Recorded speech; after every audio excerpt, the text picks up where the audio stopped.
Your free consultation. Call QC Kinetics, 828-333-9517. That's 828-333-9517. 828-333-9517. It's the Catamount football home opener on Saturday, September 17th at 3:30 p.m. as WCU takes on Presbyterian at Bob Watersfield, E.J. Whitmire Stadium. The Catamounts won 4 of their last 5 games to end last season and are hungry for more in 2022. The first 5,000 fans at the game get a free whiteout shirt.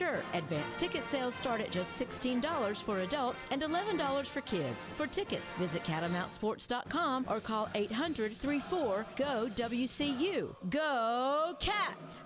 Portions of the following program were pre-recorded. From the Ingles Studios, this is ESPN Asheville, WPEK, W225CJ Fairview, WMXF Waynesville, and iHeart radio station.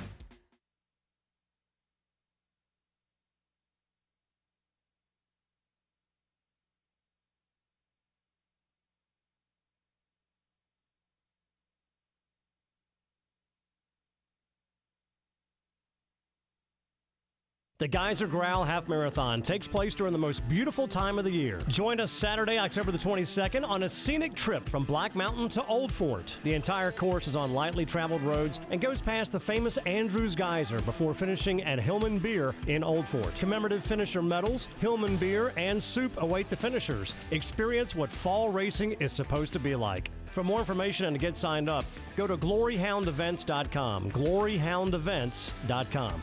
Proudly sponsored by iHeartMedia, Asheville. I'm Christine Lisi. The Cowboys left with a huge void after just one game. Quarterback Dak Prescott set for surgery today on his injured right thumb, expected to miss 6 to 8 weeks. Cooper Rush starts during Dak's absence, and Dallas will pay for its failure to bring in a backup QB this offseason, believes our Keyshawn Johnson. Quarterbacks rarely play the entire season. That's why I always say, Max, backup quarterbacks at a premium. If you can get you one, you go and pay for that guy. That's what you do. Now you're looking at the Dallas Cowboys 6 to 8 weeks possibly with Dak Prescott. This is where we are with the Dallas Cowboys. Another dud season for them. Keyshawn of Keyshawn, J. Will, and Max. ESPN's Adam Schefter's reporting Steelers Defensive Player of the Year T.J. Watt will get second and third medical options about his torn pectoral muscle tomorrow. If he needs surgery, his season's likely over. If he doesn't, he possibly could return in 6 weeks. The Dodgers actually did not clinch a playoff spot as they thought yesterday. MLB announced there was an internal error in determining the Dodgers' postseason clinching scenarios, so their magic number is still 1. They can clinch a spot with a win tonight. The new Venture X card from Capital One. Earn 10x miles on hotels and rental cars and 5x miles on flights when you book through Capital One Travel, plus 2x miles on all other purchases. Capital One. What's in your wallet? Terms apply. See CapitalOne.com for details. In the heart of Beer City, USA, 2 men, 1 journey to create a sports show unlike any other. Unfiltered, raw, and honest. One of them played a soccer goalie opposite Ben Stiller. The other once scored 6 points on Steph Curry. These guys know their shit. Let's go! Tank Spencer, Jeremy Greene, The Sportsocracy. Presented by Ingles Supermarkets. Low prices, love the savings. And Fred Anderson Nissan of Asheville.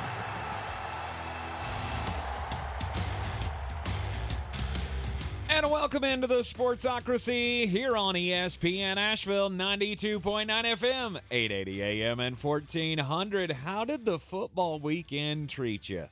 Well, thanks, Appalachian State. That was a good old good one. Yeah. Jeremy, lucky enough, or I guess wise enough, to put some money down on the Appalachian State Mountaineers to outright pull the upset against the Texas A&M Aggies. And, wow, biggest win in school history, other than the Michigan game, of course. Biggest game since the Michigan game. How about that? And guess who's coming to town? Pat McAfee's coming to town. I know. Yeah. I'm well aware. College Game Day will be at Appalachian State on Saturday, which is strange to me. It's just odd to me that they would show up to Appalachian State for the Troy game.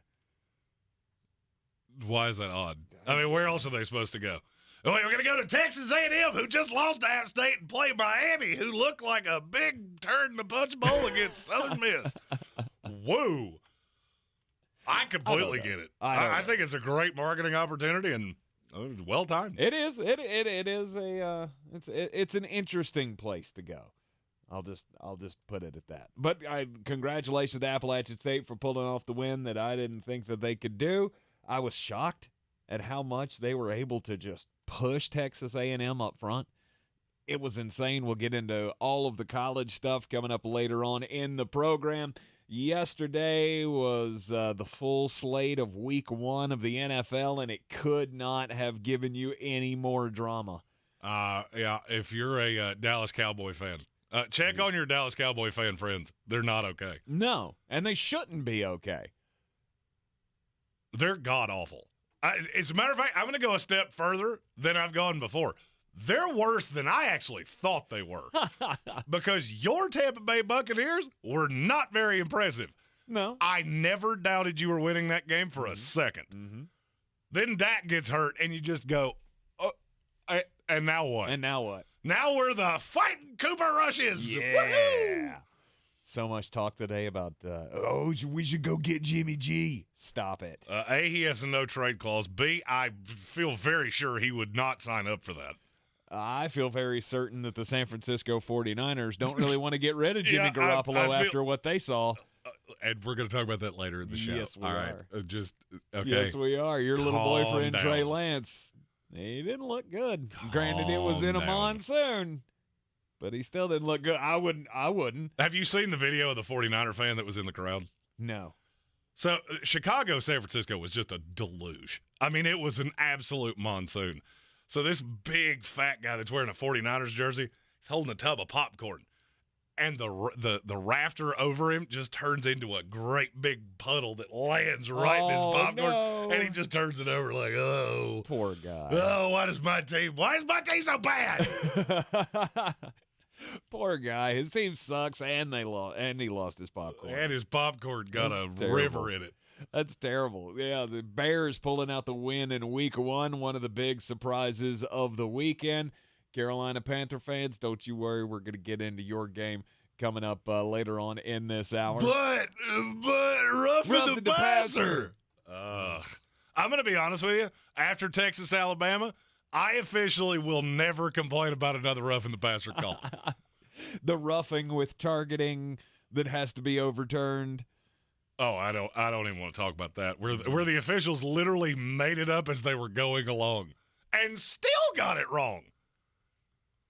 I'm still going to complain about officials. Have no fear. But roughing the passer is no longer on my list of things to whine about. It was a fantastic week. Oh, yeah. Yesterday was a blast. We were at the Village Porch out north Asheville. It's really, I don't know if you felt the same way.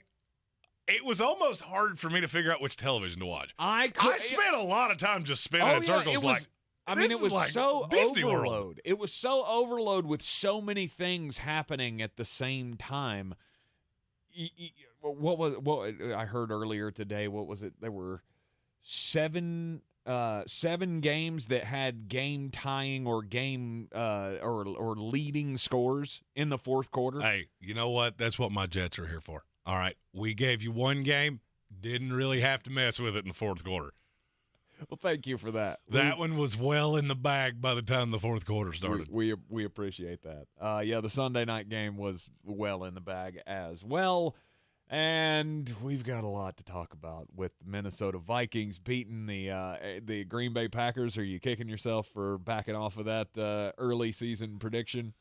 Because I kind of was. I was like, oh, we both changed. We had it. We both had it, and then we changed our minds. We both picked it, and then we both changed our minds that, no, Green Bay is going to be fine. Guess what? They're not fine. They're not fine. All the overreactions of... We call this Overreaction Monday for a reason. Of course. And I feel like I'm going to laugh at you no less than 4 times. Oh, I'm sure. And I will try to laugh right back at you. That's what Overreaction Monday is for. So all of it coming your way here in the Sportsocracy on ESPN Asheville, 92.9 FM, 880 AM, and 1400. You can hear us everywhere on the iHeartRadio app. You can see us live on YouTube. Just go to thesportsocracy.com, click on that live video link. Don't forget to subscribe to the channel, and we had our first winner in the battle for the belt. Brett Ponder, our first finalist that will be going on to the final. Good for you. Good for you, Brett. Great lineup, too. Great lineup. He absolutely drugged me. Mm-hmm.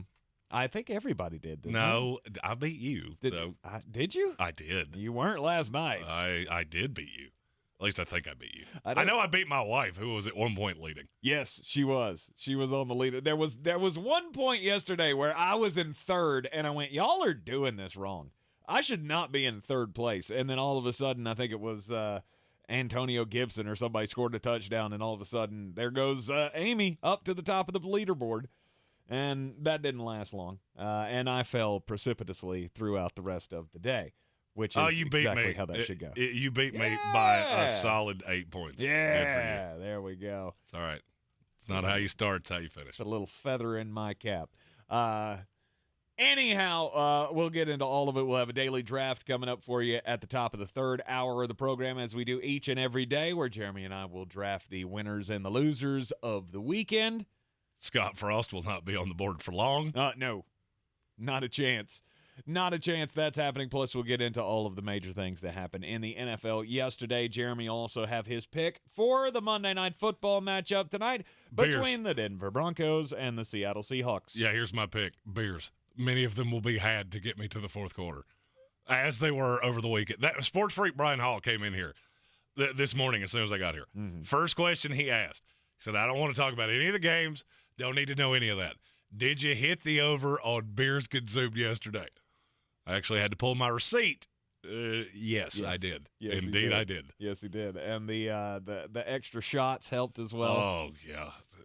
8 o'clock. Look, the night game started, and then a bunch of people walked in. They were like, hey, it's the ESPN guy. I went, well, all right. So we're going again. I'm glad you were able to keep going, because you were looking a little worse for the wear when I left the village porch yesterday. Hey. Sometimes you just got to rally. That's right. All right. That's right. Get a little food in your system. Everything bounces back.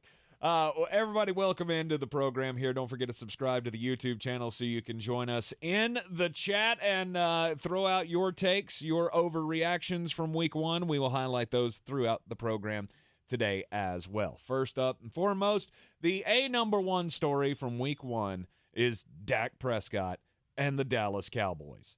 Dak Prescott can't stay healthy. Like, this is just another bump in the road. He hit his hand on Shaq Barrett's hand and now has to have surgery. Yep, out 6 to 8 weeks. Jeez. And here's the take that I haven't heard today.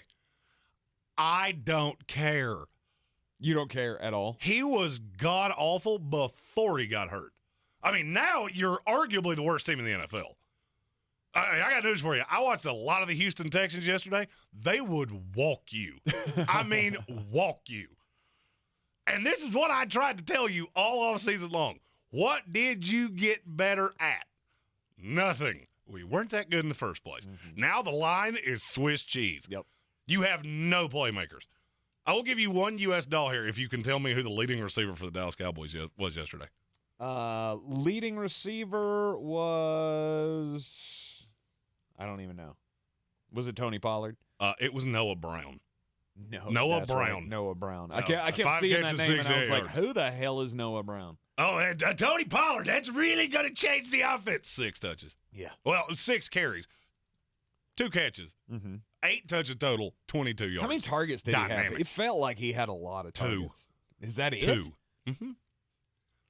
Yeah. He had a whole solid 2. But CeeDee Lamb is a dynamic playmaker. 11 targets. Mm-hmm. 2 catches. Mm-hmm. Tell me that I was right without telling me I was right. Because all Tampa Bay did, fixate on him. Mm-hmm. 88 is not beating us. Yes. Come hell or high water, that's not going to be the guy that beats us. Everybody else is going to have to do it. You can't do it. Yep. And Jerry wants to, we're going to get back to running the ball, playing good Dallas Cowboy football. Well, here's the problem. You don't have 3 linemen on this team that can play dead in the Western. So, but the defense is bad. It's bad. It's not that bad. It's bad. I'll be really honest with you. I'm sure you watched if not every snap. Oh, yeah, a lot. Very close. At least 90% of the snaps. I was so unimpressed with your offense. Oh, so unimpressed. It was terrible. It had nothing to do with Dallas. It was everything you told me it was going to be. It was run the football. Like, what are we doing? Well, first of all, that's welcome to the Todd Bowles era. Right. All I can say, I tried to tell you. Todd Bowles did one thing really well, accessorize. He did a great job of wearing clothing that I immediately wanted to buy. Nice. In terms of coaching, boo-boo. Yeah. Welcome. Yeah, I don't like the whole, hey, let's just hand it to Leonard Fournette and see what happens thing. It was disjointed. It didn't look good. It looked like the first year of Tom Brady again. Mm-hmm. Like, remember the first 7 weeks of that Super Bowl season? I remember it well. And we kept saying, do they have it? Do they not have it? Is Tom comfortable? How's this offense going to look? It was a lot of the same thing last night. Oh, and now you're missing another lineman, Donovan Smith. Yay. And Chris Godwin. Yay. Old, expensive, and hurt, and coached by Todd Bowles. Yep. And you still had 377 yards? Mm-hmm. We had a lot. I mean, we moved the ball really well. It was the problem of the offensive line didn't hold up at the right times. Nope. I mean, how many third down stops did Dallas's defense have because Micah Parsons comes through or Dexter Lawrence made a couple of big, or not, DeMarcus Lawrence, excuse me. Dexter Lawrence is a very large human for the Giants. Yes.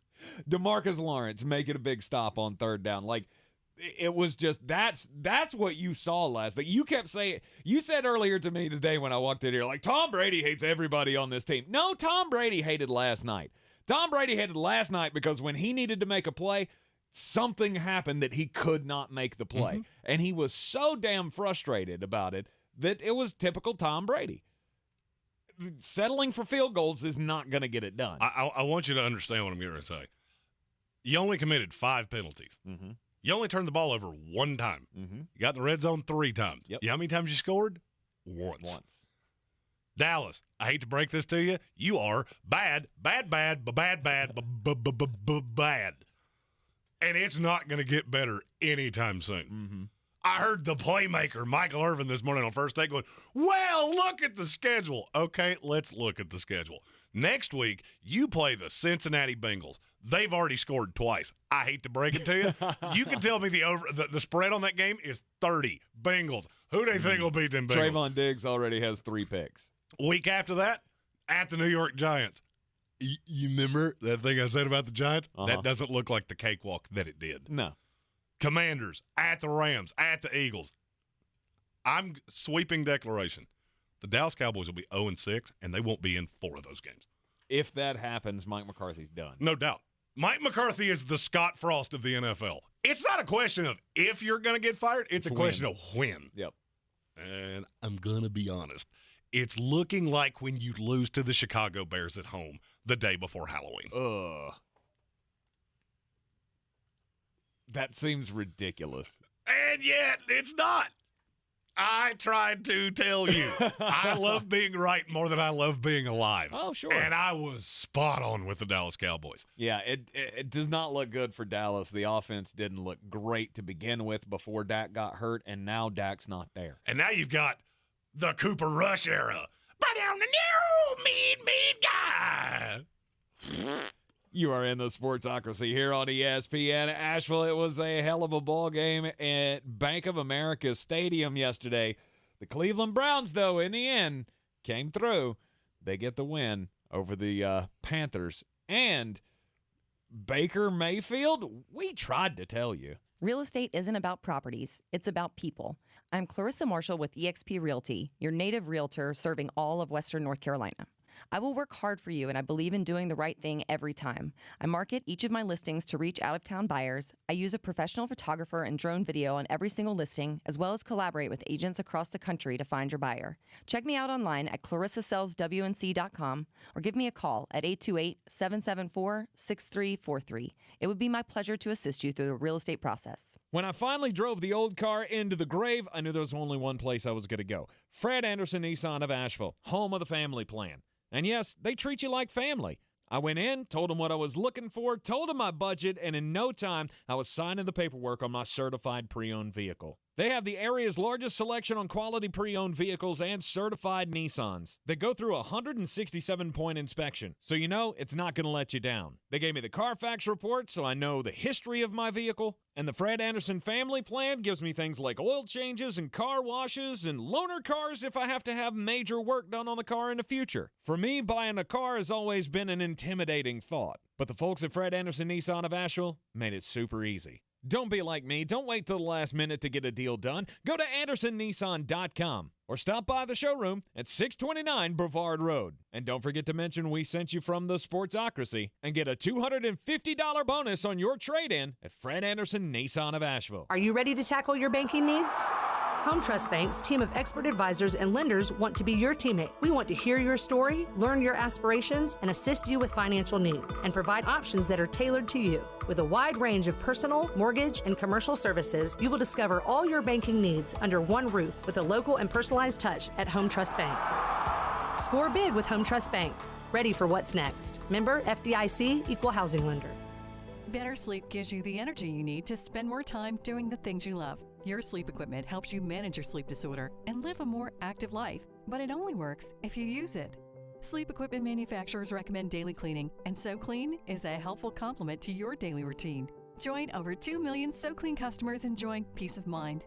Try SoClean risk-free for 30 days. Find out more at SoClean.com. Always follow the manufacturer's instruction. Prepayment required for risk-free trial. For contraindications and details, visit SoClean.com. You wash your hands and brush your teeth, but what about your nose? How do you clean your nose? With Navage. Navage pulls saline in one nostril, around the back of the nose, and out the other nostril, flushing out allergens, mucus, dirt, and germs, and it's why nose cleaning is the next evolution in daily personal hygiene. People try Navage for lots of reasons: sinusitis, allergies, snoring, things that make it hard to breathe through your nose. But over time, they also find that cleaning their nose makes them feel better, a lot better. Nearly 3 million Navage users have written more than 100,000 reviews, averaging 4.7 stars, saying things like, "Best product I've ever used," and "Amazing, I love my Navage." That's because Navage helps you breathe better, sleep deeper, and snore less. But the biggest payoff is improved health. Here's the key point. Navage is good personal hygiene, and it's going to help you stay healthier. At Walmart, Walgreens, CVS, Rite Aid, Bed Bath, Target, and online. Navage, Navage. Clean nose, healthy life.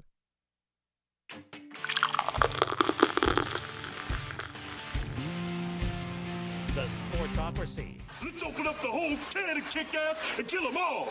Let the paramedics sort them out. Back here in the Ingles Studio on ESPN Asheville, and Super Chat time. We've got two of them. First one's from our buddy Armchair, who did the fantasy show with us yesterday morning, which was a whole lot of fun. I hope you listened to very little of what I said, because it did not go particularly my way. Try to be better next week. His question was, who's the next coach for my awful Pats? Well, I'm not throwing dirt on Bill yet, but we will get to New England later in this here program. And I'm not going to say as many mean things as people probably think. Interesting. And our buddy Colin, that was one of the best football weekends ever. Drama with kickers, everything else going on. It was just icing on the cake for me. Fantastic. Yeah. The kicking. What I heard Scott Hansen say at one point, whatever happened to automatic kicking in the NFL? They don't exist. It's like that never was the case, was it? It's gotten markedly worse, especially in college. There are college kickers that I am pretty sure don't actually know how to kick a football. Right. I saw just some unbelievable bad field goal attempts. Texas. Mm-hmm. I'm mad has to do with timeouts. All right. If you're a coach in college football, you should probably know how to use those. It would help. It'd help a little bit. It would help just a little bit. Yesterday at Bank of America Stadium, the season started off with just like a giant dry heave set to football, and you still almost won. I mean, you got to give Baker Mayfield and the Panthers credit for coming back from what were they down 17 in the fourth quarter, and ended up coming back and having a chance to win the game. didn't happen, but they had a chance to win the game. After that first half was just so bad. I mean, it was borderline unwatchable. Right. Every time Baker Mayfield touched the ball, it seemed like something bad was happening. He was overthrowing somebody, or he was fumbling a snap, or it was just awful. Carolina looked awful. Yeah. The offensive line looked bad. Christian McCaffrey was not nearly as involved as one would think. Mm-hmm. And I'm going to say this for the 84,000th time. I have tried to tell you with Baker Mayfield, he is the Sasquatch of the NFL. I've long been told about how great he is, and he's a gamer, and he lays it all out there, and he's got a chip on his shoulder. Those are all really cute ways of saying he's short, untalented, and a problematic attitude. Mm-hmm. Had, 4 passes tipped at the line? Mm-hmm. It's the same old story. The line was a sieve. No one has more batted passes at the line of scrimmage since he got into the league than Baker Mayfield. It's just, it's not good. And he did exactly what we told you would do. He hit one big one to Robbie Anderson. Other than that, he was largely ineffective. Yep. I could count on one hand the number of plus plays that you actually had. Now, here's the converse of that. You could not stop the run to save your life. And you still almost won. Mm-hmm. So it's not all doom and gloom for Carolina. I feel like you're going to learn a lot about Carolina this week. They have to go to the Meadowlands to play the Giants, and I'm telling you right now, I tried to tell you before the season, I'll tell you again, that's not going to be the cupcake layup that you think it will be. No, especially if Saquon's going to be as good as he was yesterday. That's one player that fantasy football-wise, I am grossly overweight on, and I am fine with it. Nick Chubb had a big day, 141 yards. Did not get into the end zone. It was the Kareem Hunt show when it came to touchdowns. Scored 2 touchdowns yesterday in that win. And, yes, Carolina Panther fans, I feel for you. It sucks when you get a call that does not go your way. But think about all the chances that you had in that game to make things go your way. One play does not end the ball game. I get it sucks. But it is the NFL, and we all know how the NFL feels about roughing the passer. The Cleveland Browns had 4 plays over 20 yards. They had 2 more that were between 11 and 15 yards. Nothing else was more than 10. This is not a dynamic offense. This is not a good offense. No. And you found a way to lose. Now, I mean, you can look at that either way you want to. You were in a game that you really had no business being in because their quarterback was as largely ineffective as yours was. Mm-hmm. But I want you to realize, as you watch Jacoby Brissett be pretty bad, that's exactly what you have. Mm-hmm. The day you come to grips with that Baker Mayfield is way closer to Jacoby Brissett than he is to any other player that's ever gone number 1 overall, probably the happier you'll be. And the one person that does not seem to understand that is Ben McAdoo. You have a slew of weapons. DJ Moore, not much of a factor. Not much of a factor. Mm-hmm. Christian McCaffrey, not much of a factor. I had grave issues with the way this offense was called. And I had a feeling that I would going in. It was just ugh. Every time I turned my head, there was just a head-scratching call after head-scratching call. And after Robbie Anderson actually takes the top off the defense, I thought, all right, this is where you start. This is where you get Christian McCaffrey involved. And it never happened. Mm-hmm. That's one that's probably going to sting for a while. Because that's absolutely. a game that you very well could have had. Absolutely. And there aren't going to be a whole lot of chances for wins this upcoming season. That's the thing that stings the most. And Ascendo in our YouTube comments said it better than I could. Stefanski outcoaches Rule, period, quarterbacks aside. Mm-hmm. That's exactly right. Yeah. That's exactly how I felt. Yep. I felt like you got outcoached. You played very close, and at the end of the day, Kevin Stefanski was really the difference. Matt Rule is not a good NFL coach. And now you want to see, after a pretty gutting loss, 58-yard field goal on the way out at home, that's a rough way to go out. And you want to make sure that you don't lose the same game twice. Because if you're not careful, you will. You go into New York, hanging your head, thinking about this Cleveland game, you'll be hanging 0-2 because they can beat you. And did you see what Nick Chubb did to you? Did you see what Kareem Hunt did? Now I need you to understand you're going up against those two guys in one body this week. Saquon Barkley, he is the thing that your nightmares are made out of. When we come back from the break, we'll get just a bit outside, and we'll talk about another disappointment in Week 1. What happened to the Green Bay Packers? This is your Exergen Temporal Scanner weather forecast on ESPN Asheville. Little taste of fall coming in tonight to Asheville with some 40s in the mountains and 50 in the valley. We've got a cold front zipping on by, and that's going to just give us a gorgeous stretch of weather this week. We're talking low to mid 70s for Tuesday, upper 70s Wednesday. It does get a little warmer Thursday, Friday with high temps near 80 degrees, but nighttime low temps nice and crisp, down to 50 degrees next several nights. I'm meteorologist Scott Laurier-Moore. That's the latest Weather Channel forecast. This report is paid for by North Carolina Governor's Highway Safety Program. We all share the responsibility to make sure North Carolina roads are safe for everyone. We can reduce the number of people hit or killed by vehicles. Visit watchformenc.org for more safety tips.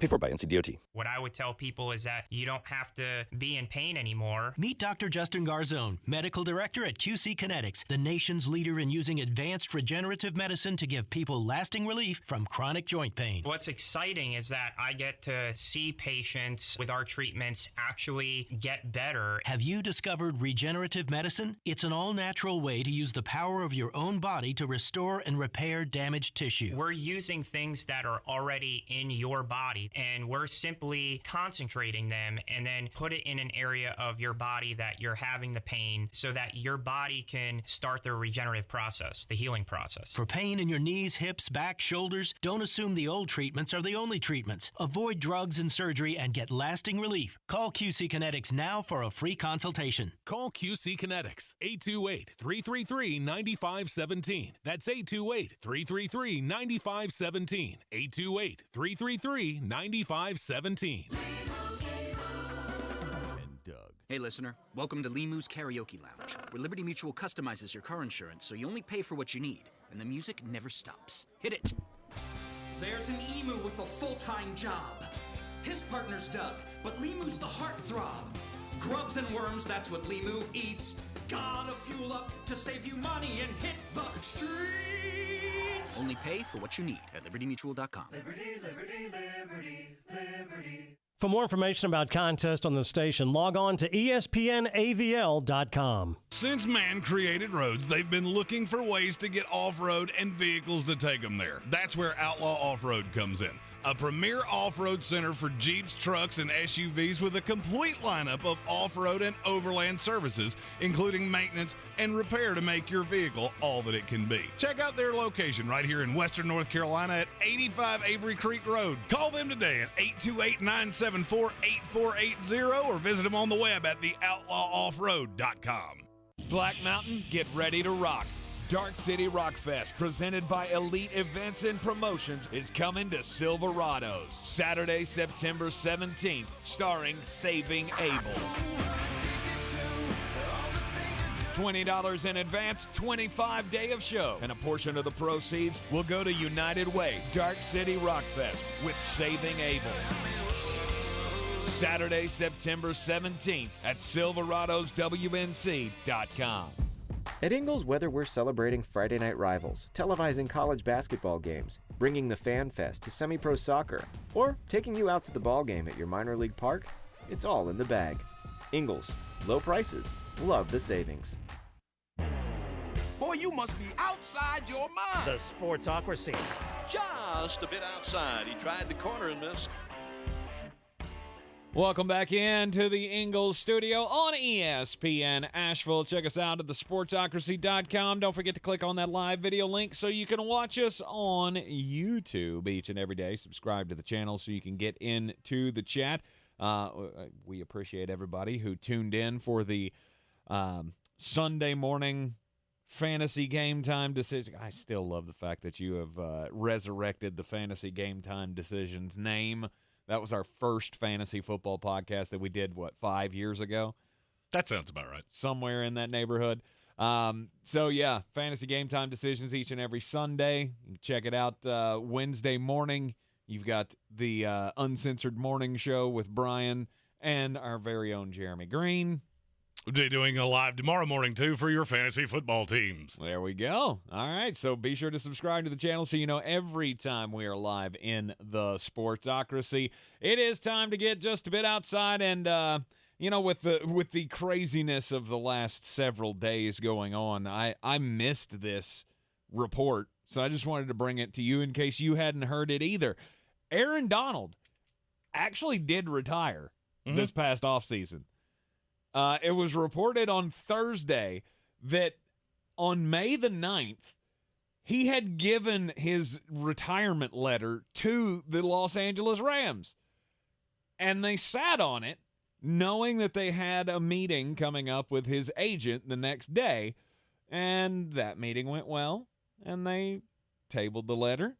And then they had another meeting, and they tabled the letter some more. And then eventually they were able to rip it up and throw it in the trash because they gave him the actual raise that he was looking for, giving him $90 million over the next 3 years, adding no more years to his deal, but giving him a massive pay bump. I never realized it was actually this close. I thought that was all just posturing. But Aaron Donald was no doubt ready just to walk away and say, I'm done. He filed the letter, and they just never sent it in to the commissioner. That's crazy to me. Why? We were close to being Aaron Donald-less. Yeah, what would the NFL be like today? And how bad would they have gotten beaten by the Buffalo Bills? Oh, that would have been savage. Something that we are less, we are Scott Frostless. It's Scott Frostless. There you go. It's finally happened. Scott Frost has been fired by Nebraska. It only took losing to the Fighting Clay Heltons of Georgia Southern at home. 38-35. It was as Gnarls Barkley as it could possibly be. That team is god-awful, but that's not why I'm telling this story. Okay. If you had to take a guess, how much money have the Nebraska Cornhuskers paid in buyouts since 2005? Say $42 million. You are low. It's $51 million in buyouts in 17 years. That is hard to fathom. And you've been terrible the whole time. They've gotten worse. You went from Bo Pelini and all the way to Scott Frost, and you have literally gotten worse every single time. Mm-hmm. And my question is, who wants this job now? I can't answer that question. I mean, they keep saying, I was listening to the press conference yesterday of the athletic director talking about, money is no object, basically. We're all in. We're going to find somebody. We always do. Okay. I mean, I feel like Scott Frost was about your last option the last time. Granted, he was one of the top candidates in that hiring cycle, but it also helped that he was attached to your school. There are two names, and I can tell you definitively either one would be about as good as you can do. One of them is Carolina Panthers head coach Matt Rule. Mm-hmm. That, I guarantee you just let the speculation start because it's going to. The other name, and maybe this hits me a little close because they beat my West Virginia Mountaineers, Lance Leipold at Kansas. Mm-hmm. That would be my first call. He would have to tell me no. He's just a winner. Yep. And Nebraska being as train wrecky as they are, I think that's as good as you'll do. I think that's as good as you'll do. And he needs a step-up job like that, I think, to get the big boy job. Right. Which he eventually will. It's just a question of, is it from Kansas or does he have to have another stop? Congratulations to Kansas. If he is able to do the unthinkable and he does take the job at Nebraska and turn them into a winning program again, I feel like you could pretty much write your own ticket to whatever job you want. Sloan Jordan said Cliff Kingsbury in the comments. And he followed it with, trust me, I have foreseen this in the universe. It's not a bad call. Yeah. Based on what I saw yesterday, Cliff, I really hope you're renting, buddy, because the next 7 weeks are not going to be great for you. Is it Cliff's fault, though, or is Kyler just that bad? The defense is genuinely god-awful. And I told you that a Kansas City Chief receiver was going to go off. Yes, you did. I just chose the wrong one. Mm-hmm. Mine scored. It was fine. It was good. I wish I'd played Pat Mahomes. You know who could use a receiver that would go off? It's Aaron Rodgers.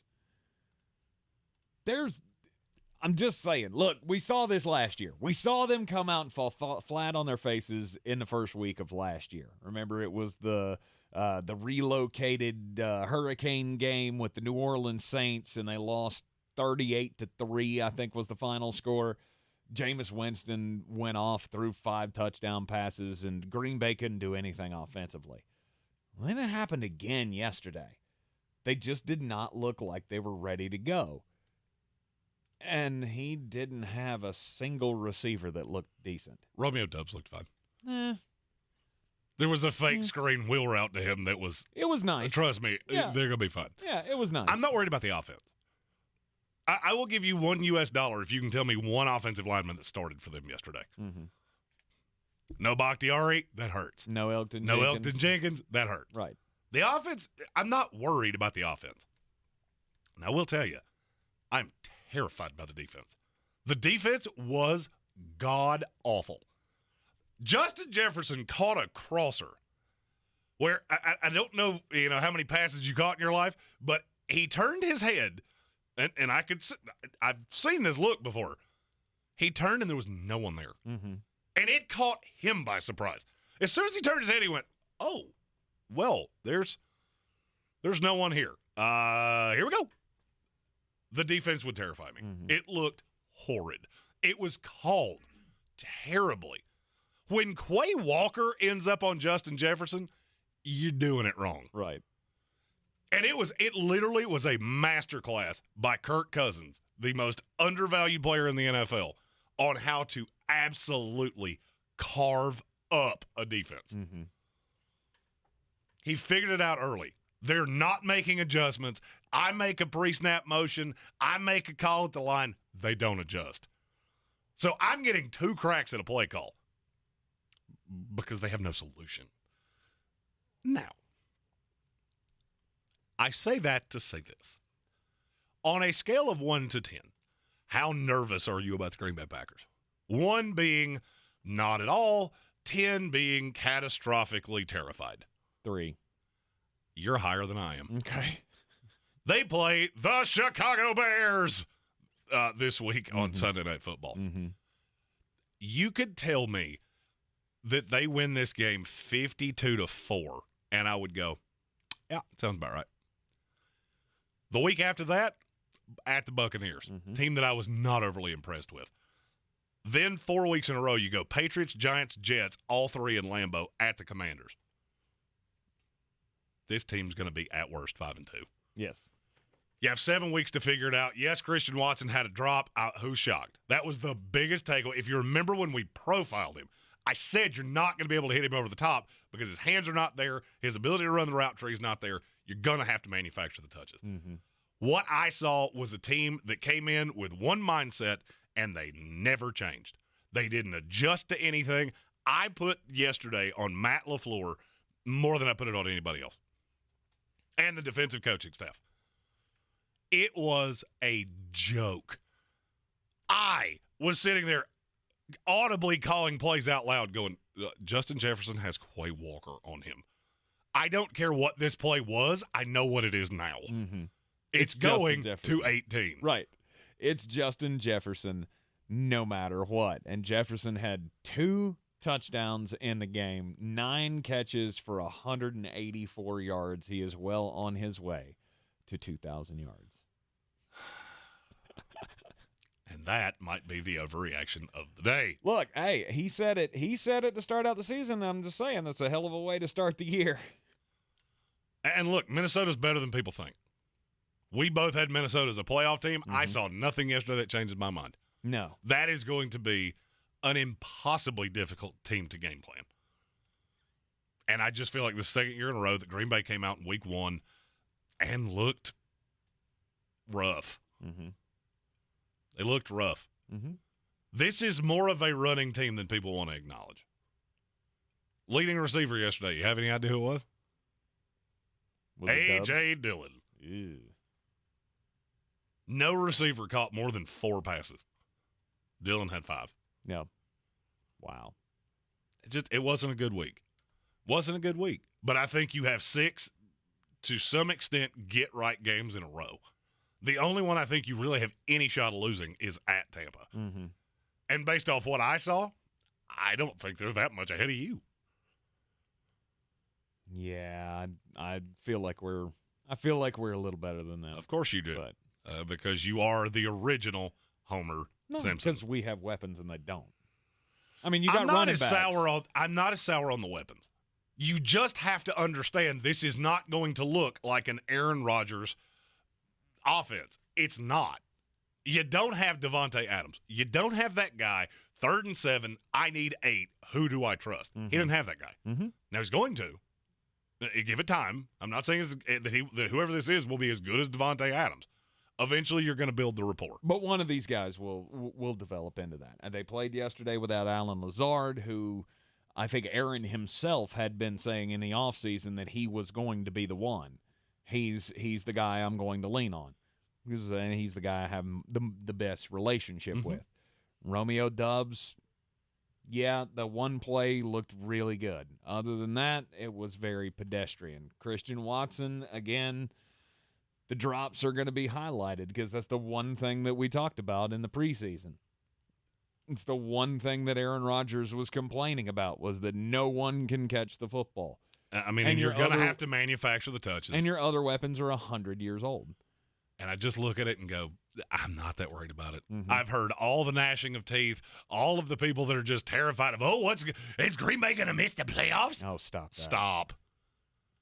They're going to be 5-2. Is this not the time that he said RELAX? Was it not after the week 1 loss last year? No. That is it was longer a couple than that? Years ago. I feel like he could just repeat that on the Pat McAfee show tomorrow. And, yep, it fits just as happily here as it did then. Right. This was a toe stump for them. Now, there were some other teams yesterday that looked like a little bit more than a toe stump. We'll talk about that coming up next here on ESPN Asheville. It's the Catamount football home opener on Saturday, September 17th at 3:30 p.m. as WCU takes on Presbyterian at Bob Watersfield, E.J. Whitmire Stadium. The Catamounts won 4 of their last 5 games to end last season and are hungry for more in 2022. The first 5,000 fans at the game get a free whiteout shirt. Advanced ticket sales start at just $16 for adults and $11 for kids. For tickets, visit catamountsports.com or call 800-34-GO-WCU. Go Cats! Are you ready to tackle your banking needs? Home Trust Bank's team of expert advisors and lenders want to be your teammate. We want to hear your story, learn your aspirations, and assist you with financial needs, and provide options that are tailored to you. With a wide range of personal, mortgage, and commercial services, you will discover all your banking needs under one roof with a local and personalized touch at Home Trust Bank. Score big with Home Trust Bank. Ready for what's next. Member FDIC, Equal Housing Lender.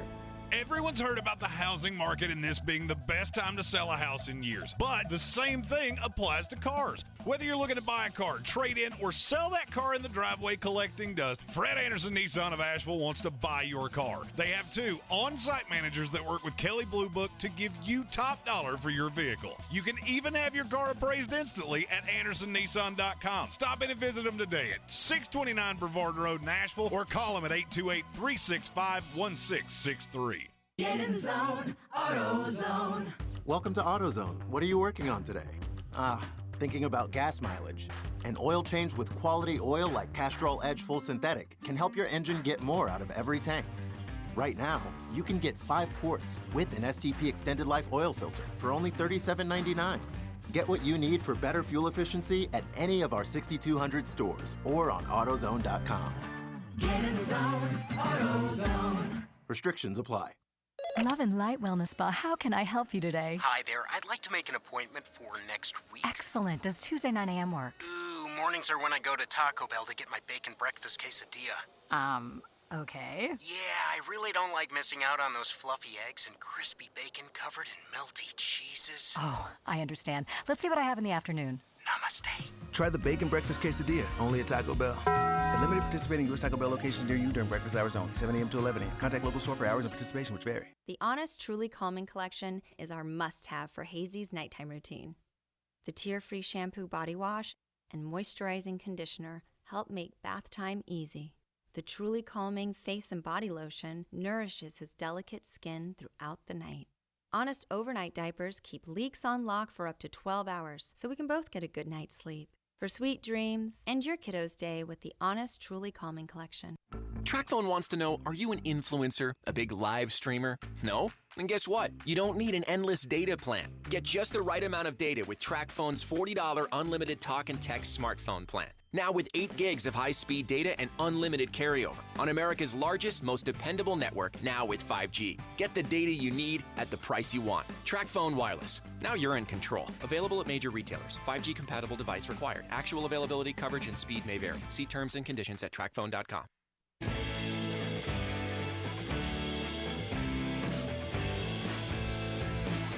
The Sportsocracy. These guys are a f***ing disgrace. I'm Tank Spencer. He's Philostradamus, Jeremy Greene. We don't call him Philostradamus for nothing. Yeah, you were spot on about the Dallas Cowboys. We'll say that. Another team, though, that you kind of predicted the downfall of this year, it's the Tennessee Titans. And I'm going to be real honest. People are overreacting to this to the highest degree. Tennessee is still fine. I don't think they're a playoff team. They're close. Mm-hmm. They're in that meaty tier of I'm not sure you're going to make the playoffs, but you could. Mm-hmm. And you're losing your minds because you played a Giants team that had absolutely nothing to lose. Saquon Barkley was special. You just lost one of your best pass rushers a week ago. Mm-hmm. That's a lot of adjustment in a very short period of time, and you were going in to play a team that you had absolutely no idea what it was going to look like. I'm not ready to jump off the ledge yet. You're not overly There are certain concerned. teams I am ready to jump off the ledge with. Mm-hmm. Dallas Cowboys. Frankly, I was never on it, so I've been swimming in the water forever. Right. The New York Jets, Jets. Awful. Good Lord. That offense was just a... If I heard the words Joe Flacco sucks at football once yesterday, I heard it 700 times. Yeah, you should have seen after beer number 17. There were several adjectives added to that. Oh, 100%. New York Giants win 21-20 over the Tennessee Titans. I mean, looking at the Tennessee Titans, though, it didn't look like it was clicking. It didn't look like they were there yet. And Havoc, who's a Tennessee Titans fan, said in the comments that that to him it looked like that the blocking was off just a little bit. That they really weren't fitting Derrick Henry's running style just yet. I don't know that I had any problems with the running game. But it was quite evident you don't have a damn thing in the passing game. First off, Ryan Tannehill's not a good quarterback. He's not – okay, he's good-ish, but you don't have any weapons for him. Ryan Tannehill was fine yesterday. Yeah. Ryan Tannehill was not the problem. Problem was Derrick Henry averaged 4 yards a carry. Mm-hmm. You need that to be a little higher. That's fine for a season long. In a game like this, where they're basically letting you have what you want between the 20s, mm-hmm. that was as bend, don't break as you will ever see. Because they knew we cannot deal with this team. By the way, Kyle Phillips, he a dog. Yeah. Kyle Phillips, he a dog. Yeah. We talked about him in the pre-draft process and just want to throw this out there. I try to tell you. That's Julian Edelman 2.0. I'm not as overly worried about it. I thought Treylon Burks looked good in bursts. Mm-hmm. He wasn't really consistent. But it's the same problem I said. I don't love having Robert Woods as a 1. I think he is a 2. That is where he has flourished in this league. But even with Tennessee, and maybe it's because you were in the worst division in the NFL week 1. The AFC South was the grumper on the rug of the NFL. Mm-hmm. I have nothing nice to say really about any team in that division. Really? I mean, by the way, you remember that thing I said about the Titans or the Texans? Excuse me, that game was going to be close for way longer than you thought. Yes. Damian Pierce, just run the damn ball. Oh, poor Jeremy's little boyfriend didn't do much yesterday. Okay, it's just he was so excited. And I'm still Damian excited. Pierce. I'm still excited. They're still fine. They're still fine. He had what, 4 carries? Hey, stop giving Rex Burkhead the ball, okay? I understand you tied, but nobody cares about Rex Burkhead, whose last name is not Burkhead, right. Okay? Just give Damian Pierce the ball. The thing that would scare me if was a problem defensively for Tennessee. They didn't seem to have much of an answer to Saquon Barkley. No. Didn't look like he stopped the run. Daniel Jones is god-awful. We all know this. But there were even times where you went, is that secondary awake? Do you know you're playing football right now? Right. Like, I'm not really sure. Like, Daniel Jones stares down his receivers more than anybody else in the NFL. And for some reason, it just felt like Christian Fulton and Farley and the rest of the gang just couldn't figure it out. I'm going to say the same thing about Kenny Galladay that I once said about Al Davis. I actually think he died 5 years before, and they just propped him up with marionette strings. I'm reasonably sure Kenny Galladay is not actually alive because I don't think any living human can look that decrepit. He is so bad. I mean, just horror awful. Mm-hmm. They talked about an off-season surgery he had. What was it, a lobotomy? Because there were times that I wanted to poke him with a stick, like just move. I need you to move. I'm worried. But bad. The thing that, if I was the Titans, the thing that would make me nervous is that you do not have the same thing I said about Green Bay. You do not have that luxury. Because guess who you get this week? The Buffalo Bills. Home opener in Buffalo. Whoa. Woof. Biggest line of the week, by the way. Mm-hmm. Bills are a 10-point favorite, and I will probably take it. 100%. I don't like laying big numbers in the NFL, and yesterday showed why. And then you got to go to the Raiders. Oh, well, you're in Tennessee, but the Raiders come to you. Mm-hmm. I don't love either of those. And then you go Colts back-to-back, and if you lose both of those, Seacrest out. Yep. Season's over. Yep. But if you can weather the storm, catch the win at the Commanders, win one of those 2 games that you're not supposed to, and beat the Colts, you're 3-3, and everything is hunky-dunky, and that is where the schedule doesn't really lean out. Mm-hmm. Their leaning out is the last 5.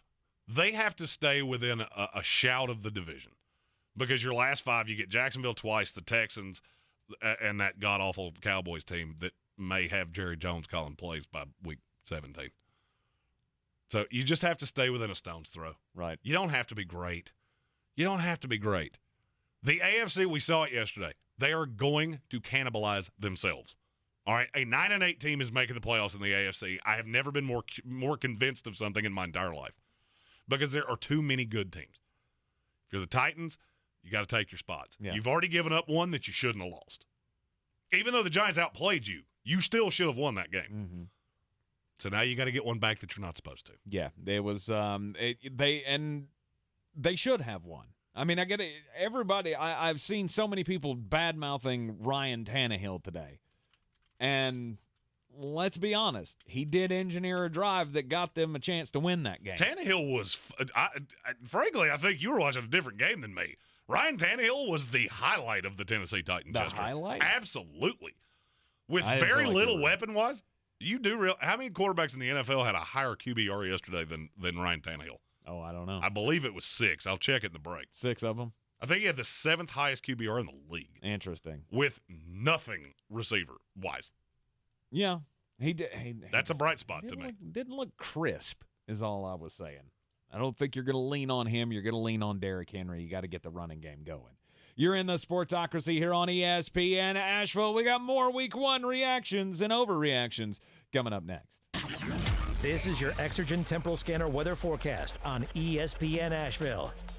Little taste of fall coming in tonight to Asheville with some 40s in the mountains and 50 in the valley. We've got a cold front zipping on by, and that's going to just give us a gorgeous stretch of weather this week. We're talking low to mid 70s for Tuesday, upper 70s Wednesday. It does get a little warmer Thursday, Friday with high temps near 80 degrees, but nighttime low temps nice and crisp, down to 50 degrees next several nights. I'm meteorologist Scott Laurier-Moore. That's the latest Weather Channel forecast. This report is sponsored by Staples Stores. Staples Print and Marketing Services help small businesses create bold signs to make big impressions. Right now, get $10 off custom printed signs, banners, and posters when you spend $50 or more. Offer ends 10/1. Visit staples.com/thisisyoursign for details. This is your sign to print big at Staples. Love and Light Wellness Spa, how can I help you today? Hi there. I'd like to make an appointment for next week. Excellent. Does Tuesday 9 a.m. work? Ooh, mornings are when I go to Taco Bell to get my bacon breakfast quesadilla. Okay. Yeah, I really don't like missing out on those fluffy eggs and crispy bacon covered in melty cheeses. Oh, I understand. Let's see what I have in the afternoon. Namaste. Try the bacon breakfast quesadilla, only at Taco Bell. At limited participating U.S. Taco Bell locations near you during breakfast hours only, 7 a.m. to 11 a.m. Contact local store for hours and participation which vary. Charging a cell phone can be like getting a booster shot. A booster is given to enhance or restore protection after a primary series vaccination, which wanes over time. Schedule an appointment when you are eligible. Sponsored by Pfizer and BioNTech. From the Ingles Studios, this is ESPN Asheville, WPEK, W225CJ Fairview, WMXF Waynesville, and iHeart Radio Station. This is SportsCenter. I'm Christine Lisi. The Cowboys dealing with some massive injury news. Quarterback Dak Prescott scheduled to have surgery today on his injured right thumb. Prescott hurt last night, expected to miss 6 to 8 weeks. Dallas will turn to Cooper Rush as its starting QB beginning next week against the Bengals. There is still hope for Dallas this season because of its first half schedule, though, believes Hall of Famer Michael Irvin. Y'all saw what Cincinnati looked like. You saw what Cincinnati looked like. But then after that, they got to run an NFC team. NFC team. We can get these teams, Giants, Washington, the Rams, Philly, Detroit. Then they get that bye. If I can get Dak back at this bye, that's all I'm thinking about right now. How can I win 3 of these games? Michael Irvin on First Take. Steelers Defensive Player of the Year T.J. Watt will get second and third medical opinions about his torn pec tomorrow, according to ESPN's Adam Schefter. If he needs surgery, his season's likely over. If he does not, he could possibly return in 6 weeks. Major League Baseball announced the Dodgers actually did not clinch a playoff spot yesterday as they thought. Because of an internal error, their magic number to clinch a spot remains 1. L.A. can clinch with a victory tonight. Think O'Reilly Auto Parts for all of your car care needs. We're close, convenient, and known for our guaranteed everyday low prices and excellent customer service from professional parts people you can trust. Stop by your local O'Reilly Auto Parts today. O'Reilly Auto Parts. Better parts, better prices every day. He's a degenerate gambler. You are a smelly pirate hooker. And he's cheaper than oxygen. He's useless. But somehow, they make it work. Jeremy Greene, Tank Spencer. There's no holding back in the Sportsocracy, presented by Ingles Supermarkets and Fred Anderson Nissan of Asheville. And welcome back into the Sportsocracy on ESPN Asheville. It is Overreaction Monday. Week 1 of the NFL is nearly in the books. We still do have one game to go tonight. Coming up at the end of the hour, Jeremy's going to have all his picks for Monday Night Football. Denver Broncos visiting the Seattle Seahawks. Here to make all the doll hairs. If it had not been for that cute 5 on it idea, this would have been a banger week. Those money line picks, I will personally say, I'm sorry. R.I.P. parlays. R.I.P. parlays. Just good gracious. I told HWA when I turned on Baylor BYU, I said the most helpless feeling that you will ever feel as a gambler is having a significant wager on a team, and 5 minutes in you go, Ralph Wiggum, I'm in danger. Yeah. I'm on the wrong side of this, and there is not nary a thing I can do about it. I'll be honest with you, I couldn't even hang. I could not. By 11 o'clock on, or what did it kick off at 10? That game kicked off at 10. I think it was 10. Yeah. By that time, I was already just done for the day.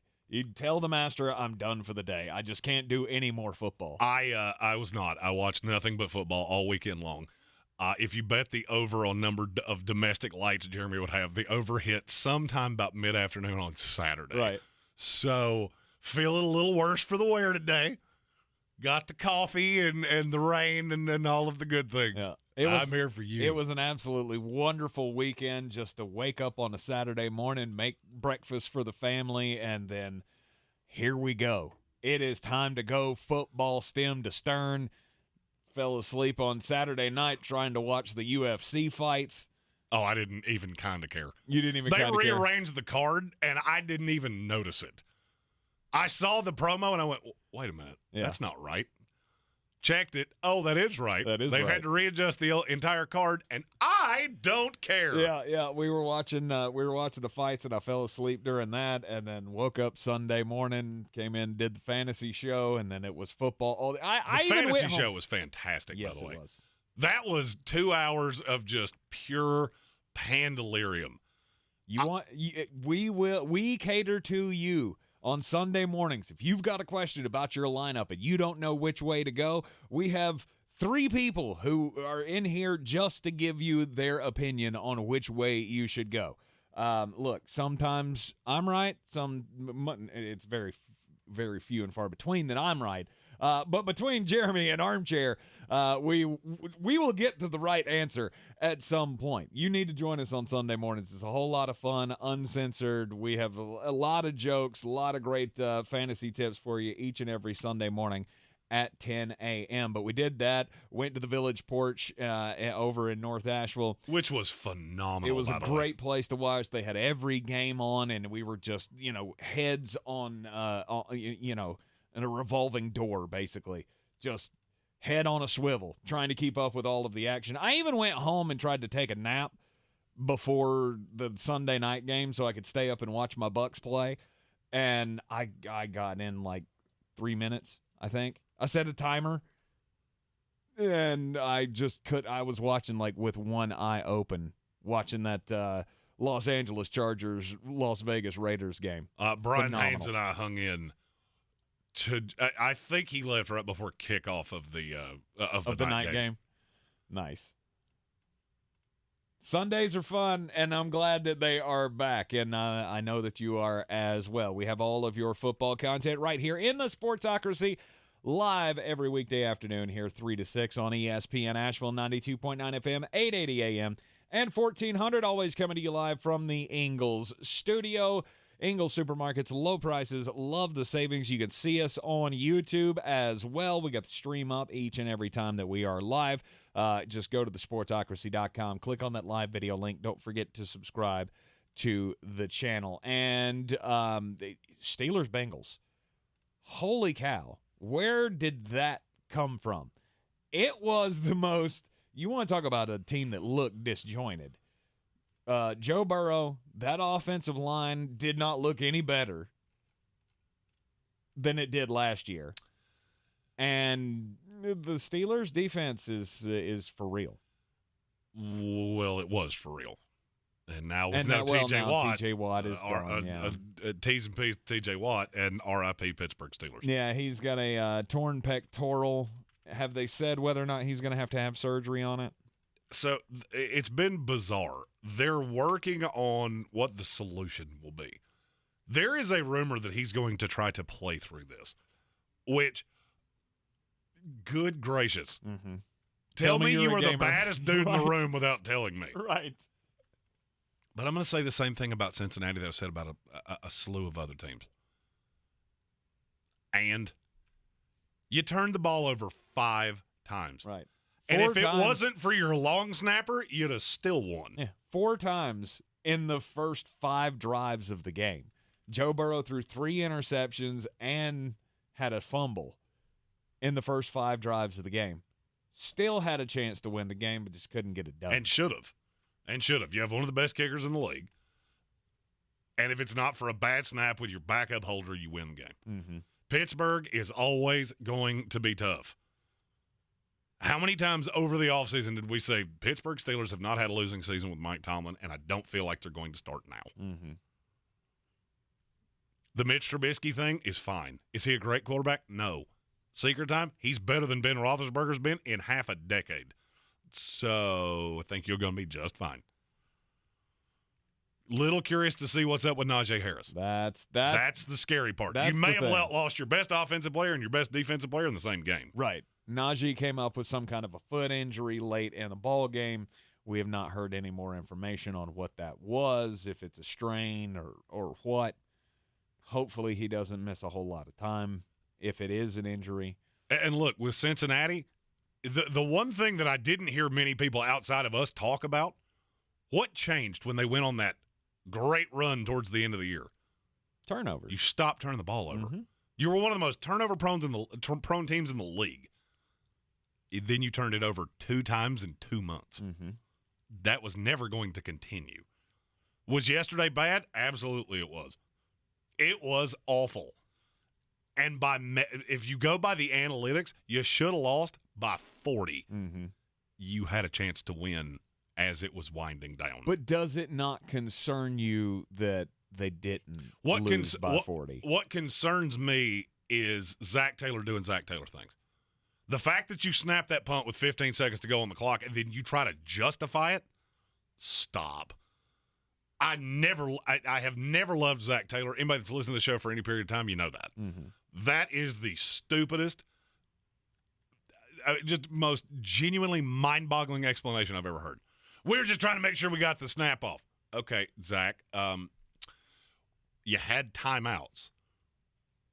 So you do realize that you could have run it all the way down, taken the 5-yard penalty, then you don't have to worry about time because now the clock stopped and you've elapsed all the time.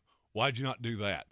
And it was almost like that was the first thing. It was the first time that had even marinated in his head. Oh, well, I guess we could have done that, couldn't we? When you hear hoofbeats, it makes a lot more sense to assume horses than zebras. Mm-hmm. And Zach Taylor is the thing that makes me nervous. I'll ask you the same thing that you asked me about Green Bay.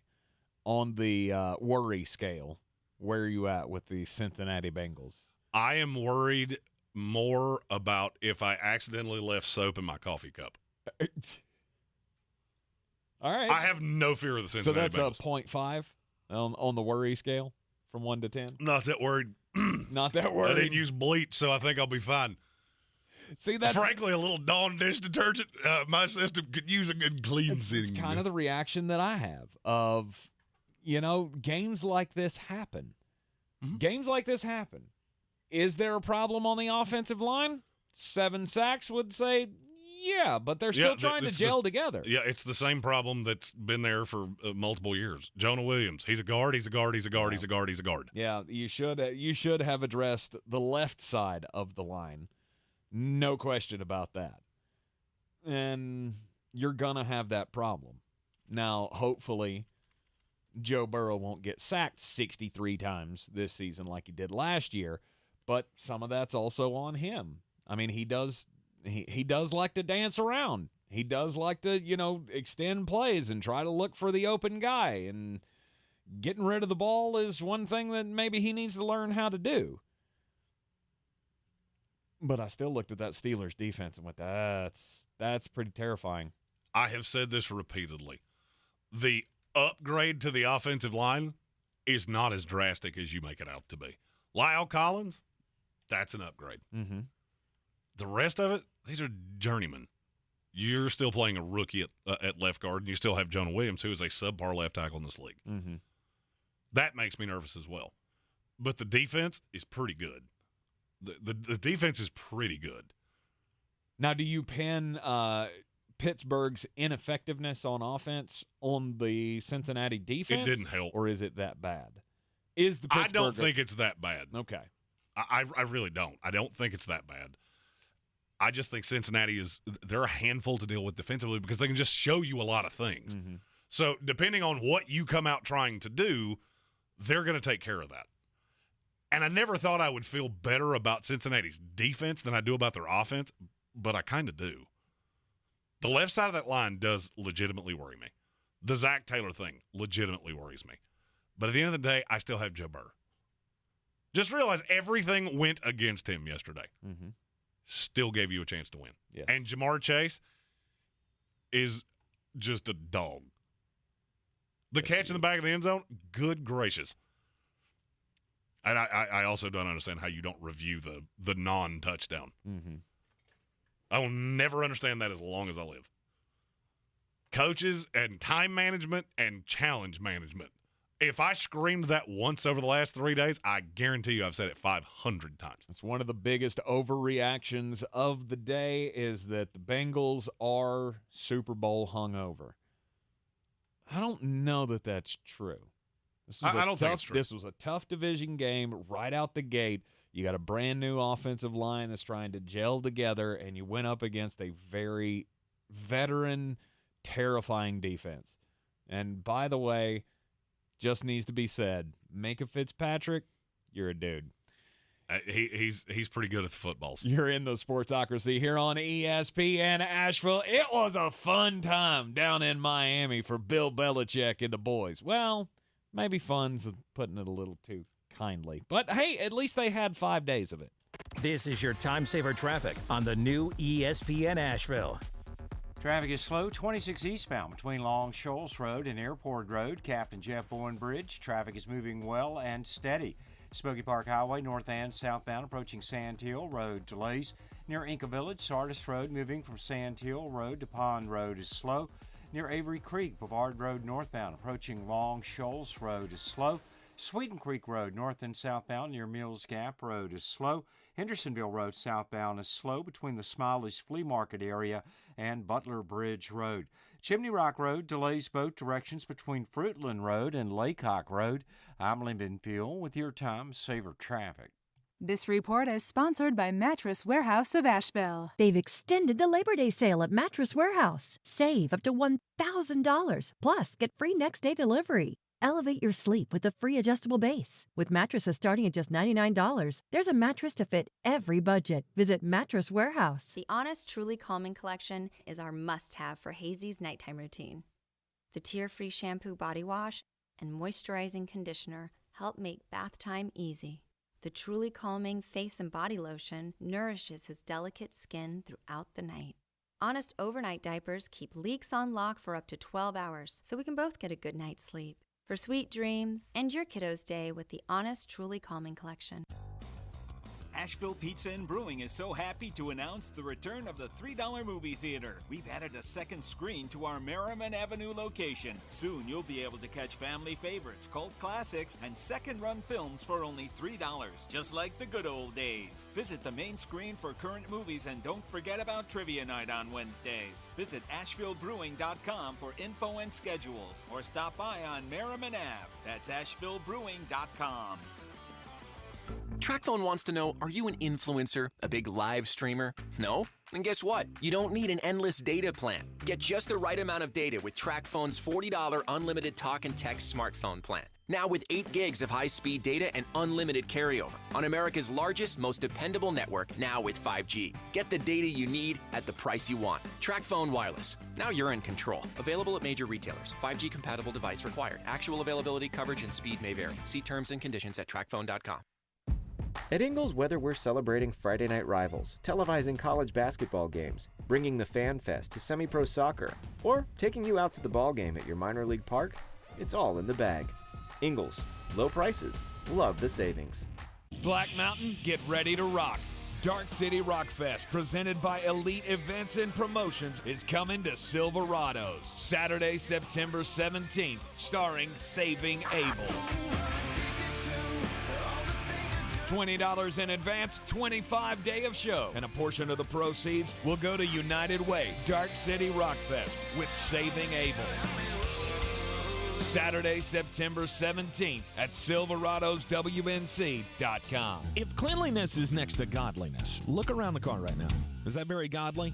Look, life comes at you fast, but so does WNC Auto Detailing. They have the tools to make your interior look like it's coming off the showroom floor. You don't believe me? Check them out on Instagram. All that filth and years of stains disappear. WNC Auto Detailing does full interior and exterior details with paint correction, and they do wax and ceramic coatings. Call WNC Auto Detailing at 455-3700. Premium care with a Southern hospitality touch.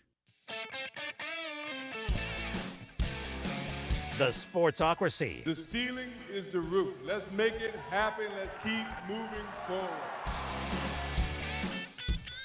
Welcome back into the Sportsocracy. Miami Dolphins held their own against the New England Patriots. Okay, so they didn't hold their own. They made the New England Patriots look exactly like we thought they would.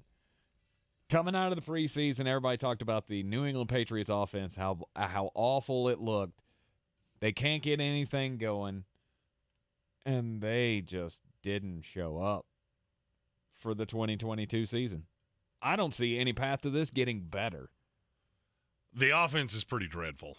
But this is why you've got to have a coordinator. Mm-hmm. This was the most predictable thing that you have ever seen. The thing that would make me more nervous is how bad your defense looked at times. Jalen Waddle, wide open, had no solution for Tyreek Hill. That'd make me nervous. And, I've said this for years, that Bill has gotten to a point where he's got so many rings and so many flowers and so many kudos that you can't say anything about him without, well, you're just jealous. No, none of this makes even the foggiest of a lick of sense. Mm-hmm. It does not make any sense that after 20 years of running that McDaniels system, he was the most recent coordinator. I know he's not the one that came up with it. I got it. Now you go into this zone blocking scheme. You could not run a hot fork through a stick of butter. Mm-hmm. And the Dolphins' run defense is not that great. I think you're going to see that in pretty short order. I don't have a lot of nice to say. Because there's not a lot nice to say. If this was any other coach in the Kyle league. Duggar had a couple of good plays. Woo! That's about the nicest thing that I could think of. Offensively, you do not have anybody that can take the top off of defense. But Kendrick Bourne had one 40-yard catch on a rookie. On an undrafted rookie at that. Who played well, by the way. I just don't see a lot there. If you take all of these things, having a defensive coordinator as your de facto offensive coordinator with a special teams coach. If any other coach did that, you would say it was the most laughably stupid thing you would ever seen. Right. But because it's Bill, you can't say anything about Bill. Bill knows more about football than you do. Bill's also read his own press clippings. Bill also thinks he is the smartest guy in the room. I've been saying this since we started doing this show. Well, and now you don't have Tom. Now you've got Mac Jones, who is horribly limited. But he was so good last year. You had one of the easiest schedules in the NFL. You don't have that accolade this year. I'm going to say something here, and it's going to make me sound like I'm going over the top. I'm going to make a sweeping declaration. Okay. It's Overreaction Monday. All right, this is the day that everybody loses their minds. There's 15 teams in the NFL that are ready, their fan bases are ready to jump off a bridge because they started 0-1. There's 15 more. We're going to the Super Bowl because you started 1-0. I'll make a sweeping declaration. You're going to tell me I'm out of my mind when I say this? I believe this with every fiber of my being. The Dallas Cowboys and New England Patriots will both pick in the top 5 of the 2023 NFL Draft. They are 2 of the 5 worst teams in this league. I know that sounds insane. It does. It sounds insane, but I don't know that I disagree with you. Because there's no telling where Dallas is going to be after the Dak Prescott injury. He's going to be gone at least, 4 weeks? Did they say 4 to 6 or 6 to 8? What's the window on Dak's injury? 6 to 8. 6 to 8. All right, so he's gone at least 6 weeks. Could be gone for 2 months. By that time, your season's over. Mike McCarthy's already been fired. What are you playing for going down the stretch of the season? Because you still have all this money wrapped up in Dak Prescott, and you got a Swiss cheese offensive line, and things don't look good. Now, you could be season over, Seacrest out, let's try to get the highest pick possible by the time Dak's ready to come back. New England Patriots, I'm looking at your schedule right now, and I'm going. I can't find 4 wins. Right, I'm just going through thinking I don't really like you against the Jets at this point. The Jets' defense was flying all over the place. The problem is they couldn't hold on to the ball. The Bears. Maybe you get a snowstorm. Maybe you get I don't know. I got to say this just because you brought up the Bears, and I have been inundated. And you know what, Bears fans? I love you. God bless you.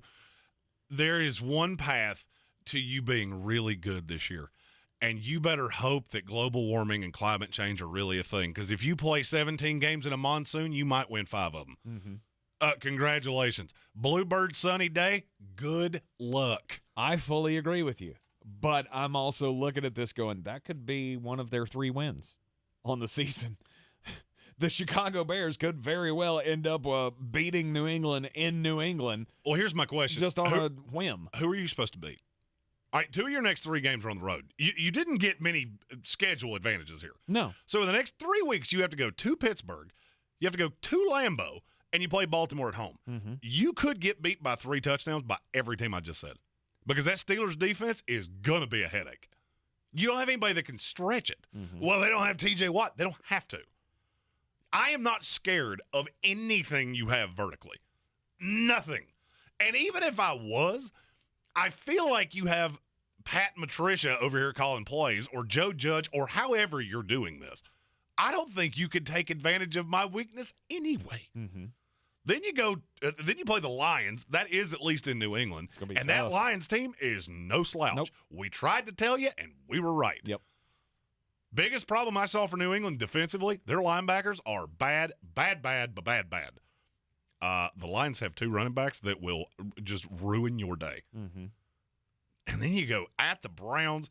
That Bears game that you mentioned, 2 with the Jets in the course of 4 weeks, with the Colts in between it. There's not a lot of wins here. No. Because then you go Vikings, Bills, Cardinals. Maybe get the Cardinals on the road. Although you won't be able to score with them. No Smiles, who I'm pretty sure, correct me if I'm wrong as a Patriots fan, said in the YouTube chat, if the Patriots don't pick the top 5, you got to wear a Patriots jersey on the show. Done. Torture ticket. I like Torture ticket. I'm in. I like but it. now we got to figure out what all the Patriots fans have to do if I'm right. Yep. And then you close out at the Raiders, Bengals, Dolphins, Bills. That's not gonna end well. No, the schedule is brutal. You got about 4 wins in there. You got to show me something, and I didn't see anything on either side of the ball that tells me that you're going to be competitive in half of your games this season. Now, is Miami better than you thought they were? Are you willing to at least bend a little bit on that? Or is New England just that bad? I never slammed Miami in the first place. I just said they're not as much better as everybody's making it out to be. Mm-hmm. At the end of the day, you average 2.5 yards a carry. That's not good. No. That offensive line did not look greatly improved to me. Defensively, you're good. Tua was fine. Mm-hmm. Tua made the right decisions. He didn't turn the ball over, found the open man. Yep. I think Miami's a 9-8, 10-17. Yep. At this point, that's all you can ask Tua to be. But before anybody tells me I'm wrong, just realize your next 3 are at Baltimore, the Buffalo Bills, and at the Cincinnati Bengals. It's not gonna be pretty. You're gonna be sitting at 1-3. You're just going to. I mean, enjoy this win. It's a good win, and then the schedule lightens up after that, and you can really see where you fit. Mm-hmm. You play 3 of the 6 best teams in the NFL the next 3 weeks, and I don't think you can hang with them. And one of them is on a short 4-day turn. And if those 3 games end up being competitive, then I feel like you're well on your way to proving what I have thought is going to be the ultimate Miami turnaround in just 1 year under Mike McDaniel. No Smiles. But those are big ifs. No Smiles chucked in the comments. If I'm right and they pick in the top 5, he'll buy me a seat to a Jets game. Done. Nice. Done. It is decided. Dang. I want a deal. Give me a deal. Well, be more of a jerk. Everybody likes you. Yeah, that's true. Everybody likes me. You are the vanilla ice cream of the world. There's nobody that's like, vanilla is just terrible. Hey, that's my job. I heard Kevin Nagandi put it best this weekend on the college show on ESPN. He was like, how about I stop analyzing and I play host? Because that's my job. You're in the Sportsocracy here on ESPN Asheville, 92.9 FM, 880 AM, and 1400. When we come back from the break, we'll get weird and we'll talk some Detroit Lions, baby. This is your Exergen Temporal Scanner weather forecast on ESPN Asheville. Little taste of fall coming in tonight to Asheville with some 40s in the mountains and 50 in the valley. We've got a cold front zipping on by, and that's going to just give us a gorgeous stretch of weather this week. We're talking low to mid 70s for Tuesday, upper 70s Wednesday. It does get a little warmer Thursday, Friday with high temps near 80 degrees, but nighttime low temps nice and crisp, down to 50 degrees next several nights. I'm meteorologist Scott Laria-Moore. That's the latest Weather Channel forecast. This is your time saver traffic on the new ESPN Asheville. Traffic is slowing 26 west and eastbound near Long Shoals Road. On the Captain Jeff Bowen Bridge, traffic volume is busy but moving well. Hendersonville Road southbound, heavy volume between the Smiley's Flea Market area and Butler Bridge Road. On Chimney Rock Road, delays between Fruitland Road and Laycock Road, both directions. Sweeten Creek Road is moving incident-free. Check of the drive time from downtown Asheville to Asheville Regional Airport via 26 eastbound. Drive time 20 minutes. I'm Lee Minfield with your time saver traffic. This report is sponsored by Indeed.com. Summer is winding down, but business needs keep ramping up. Check out Indeed, the all-in-one hiring solution that helps you attract, interview, and hire candidates. Visit Indeed.com/credit and get $75 towards your first sponsored job.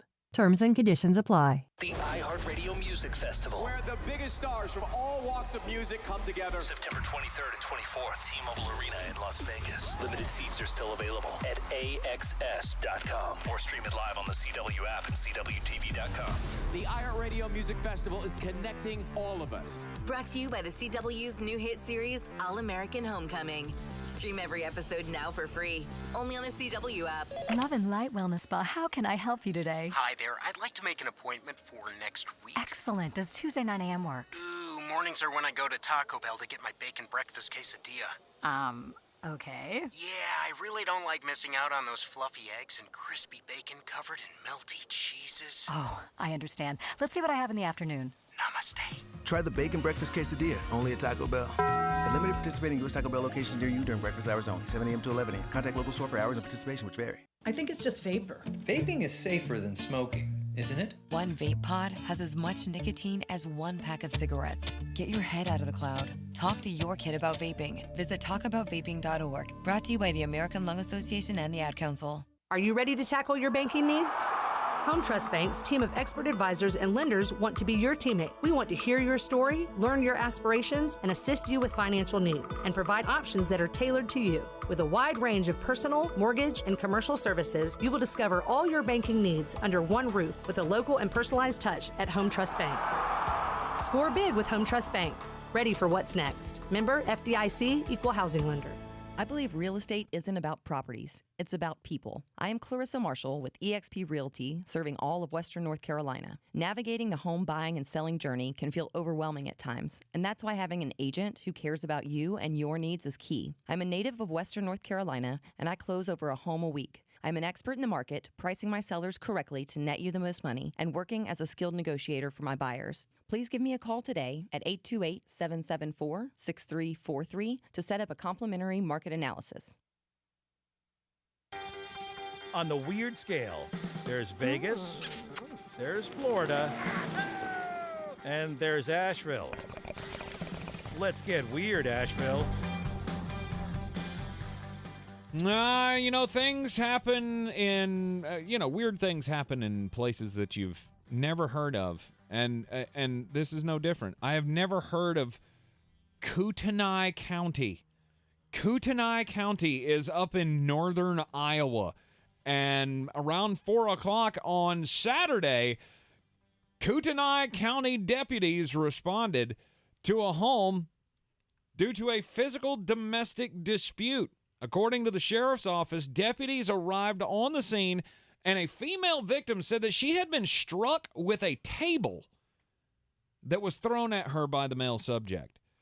Deputies attempted to make contact with 42-year-old Christopher Wilburn, and he refused to come out of the residence. So we got a full-on lockdown situation happening here. In the discussions with the SWAT team, the guy said he had propane tanks staged around the house. I guess that he was going to blow it if they tried to come in and get him. He also apparently tried to go after the SWAT members with a baseball bat. Have you ever heard the term, don't bring a knife to a gunfight? Correct. Don't bring a baseball bat to a taser fight. Because I'm pretty sure that's how this ended. Thankfully, no one was further hurt in the incident. This guy has been charged with aggravated battery, resisting arrest, and all of that comes with it. Okay. I'm going to say this twice in one day. Don't do crimes, and don't try to fight the SWAT team with a baseball bat. That's just idiotic. A man lived what is one of my nightmares. This was in Beijing, China. Oh, here comes the birds. A man who was identified only by his surname, Hu, and a partner were collecting pine nuts. Who was it? Hu. That's his name. Oh, okay. They were collecting pine nuts on Sunday in a forest park. They were doing this in a hydrogen balloon. Uh-huh. So there were two of them. Well, apparently they tried to tether the balloon. And Mr. Hu was not the one that knew how to fly the balloon. The other man, apparently it slipped off its anchor to the ground that kept it from flying away. Now, my question would be, why are you collecting pine nuts in a hydrogen balloon? But we're picking nits here. Right. It slips from the tether to the ground. The pilot, who is not named in this story, jumped out to safety. Well, Mr. Hu flew away. And he was in a hydrogen balloon for 2 days. And he went 200 miles and they couldn't bring him down because he didn't know how to make the thing go to the ground. No clue how to fly the thing. He was just flying around like, I'm in danger. I don't like this, even not nary a little bit. I mean, eventually you feel like you're going to run out of gas and we'll come land. Careening to Earth? Well, no, I mean, it's a big parachute. I'll just fall gently. I think that's how that works. I think it does. I don't believe that's how that works. I feel like when you run out of gas, you come careening to the earth. Maybe you do. I don't know. Eventually, the balloon did come down 200 miles from where it started. I mean, was what it are at you least thinking in a for 2 better days? locale? Did he take off from like a really crappy place and then landed at the beach somewhere? Like, hey, at least I got a little tiny vacation out of the deal. What do you think for 2 days as you're just floating? Like, how is this going to end? See, and maybe when am I going to run in the path of a plane? When are the birds coming to attack? Well, that's the birds would have been. Now, here's my question: at what point do you start trying things? Never. Oh, I would have made it 5 minutes. I would have done that same thing that I always when I see a car on the side of the road with the hood up, and I see somebody standing over the engine. I've always thought that person is at that moment going, I wonder what that thing does. Mm-hmm. That's what I would have done. I would have been sitting there looking at this going, all right, there's only a handful of things to touch here. So what does that do? Okay, piece of advice. If you ever find yourself in some kind of a hydrogen balloon hovering above the earth, don't start touching buttons. That's not a good idea. Well, I have to get to the ground. Because I got news for you. That's a great way to find the ground real quick. Well, I got news for you. 2 days, I would have found the ground real quick all right, let's get over some water, and we're going to see how good Jeremy can dive. Woo! There's no way I'm making it 200 miles. The thought of that makes my skin crawl. Wow. And what happens when you have to potty? That's another thing. Now you're floating around in a big porta potty. That's just free reign. I mean, you can do all manner of things. They'll never pin it on you. Lean back. Yeah. Oh, go full Calvin. Just woohoo! Sorry, people on the ground. Yeah, see, that would be the easy part. It's the second part that I mean, at some point, you got to go number 2. You just going to edge on the basket there. I'm just dropping missiles from 10,000 feet. Am I wearing a hat? Because the hat may not survive the trip. That is terrifying. I thought for sure there was going to be a squirrel in there somewhere. Although a squirrel did put 10,000 people out of power. Crawled into the grid. R.I.P. squirrel. Yeah. R.I.P. squirrel. It is the Sportsocracy here on ESPN Asheville, and football this past weekend was phenomenal. I don't know that I was more impressed with another team in the NFL this week than the Detroit Lions. I mean, just shot in the dark here, maybe we did pump up this Philadelphia Eagles team a little too much. I don't think so. I don't know that is the case, but what I'm saying is if we did not, then the Detroit Lions gave them all that they could handle. The Detroit Lions are going to be every bit of the headache that we told you they were going to be, and maybe more. Because when it comes to scoring points, they are terrifying. Mm-hmm. And this is without Jameson Williams. Yep. Imagine what's going to happen when he comes back around Halloween. You don't even have the second legitimate deep threat. And you still hung 35 on what I think is a very good Eagles team. Mm-hmm. My takeaway from this game was probably not the same as yours. Okay. I watched this because if you remember, I picked the Lions to cover this number. Yes, you did. The reason that I picked the Lions to cover this number is because I had a low-key fear. What is going to happen with Jalen Hurts when he gets into a game where we have to shoot out? Because, yes, the defense is good, but I also had a bet on the over in this game because, well, there's going to be a lot of points. Mm-hmm. Jalen Hurts was good. It was not aesthetically pleasing at all times. But my biggest takeaway is you cannot run 17 times in a game. You can't. Can't do it. You will not survive. You will not survive this year, and you are way too integral to this team. Now, that being said, you did what you had to do to win. Mm-hmm. Another sweeping declaration. The Philadelphia Eagles are the first team to clinch their division, and I won't be shocked if they do it in November. I would agree. I won't be shocked if this division is completely locked up. I was hanging on to some hope with the Dallas Cowboys, but now that has just been absolutely buried, especially with the Dak Prescott injury. And even if Dak hadn't got injured last night and wasn't going to be out for 2 months, I still don't think that I would be trying to cling on to some kind of hope there. Philadelphia far and away looked like the better team in that division. No question about it. A.J. Brown, it works. Oh, he was. It works. And it went exactly how I thought it would. 10 catches, 155 yards. I don't think it could have gone any better. We know this team wants to run first. But did anybody see how many touches Miles Sanders got? It was enough. Uh-huh. I think we can put that to bed. We could put to bed the whole Nick Sirianni hates Miles Sanders, even despite the fact that they're still giving touches to Kenny Gainwell and Boston Scott. Kenny Gainwell 3 was yards fine. out. Kenny Gainwell was fine. Stop with Boston Scott. Stop that. Stop doing that. I felt a lot like I did with that I have with the Detroit Lions and DeAndre Swift and Jamal Williams. Stop giving the ball to Jamal Williams. I need those touchdowns from DeAndre Swift. Jamal Williams is going to be a very integral part of this offense. Of course. And I thought it was great to see him score the first touchdown of the year for his team. Did you watch the Hard Knocks? No. Did you see him cry in the team huddle? Like, he was just so angry that this is not who we are. We are better than this. This is our year. I'm sick and tired of losing. It was a very emotional ending. I think that was the first episode of Hard Knocks.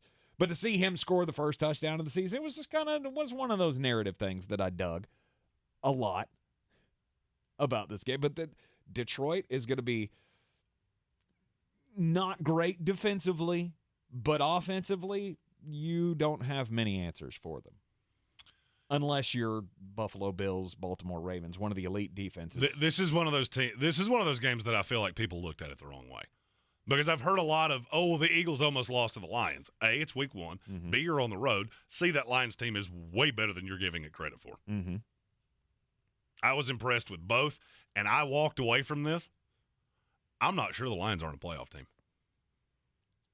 I still don't know. That sounds nuts when you say it. I still don't know that I'm there. But you have to realize they played the Commanders, the Seahawks, the Patriots, the Bears twice, the Giants, the Jaguars, the Panthers, and the Jets. That's a lot of winnable games. That's 9 games against teams that you're flat out better than. Mm-hmm. I don't think it's as crazy. I really don't. After watching what I saw yesterday, was the defense good? No, not really. No.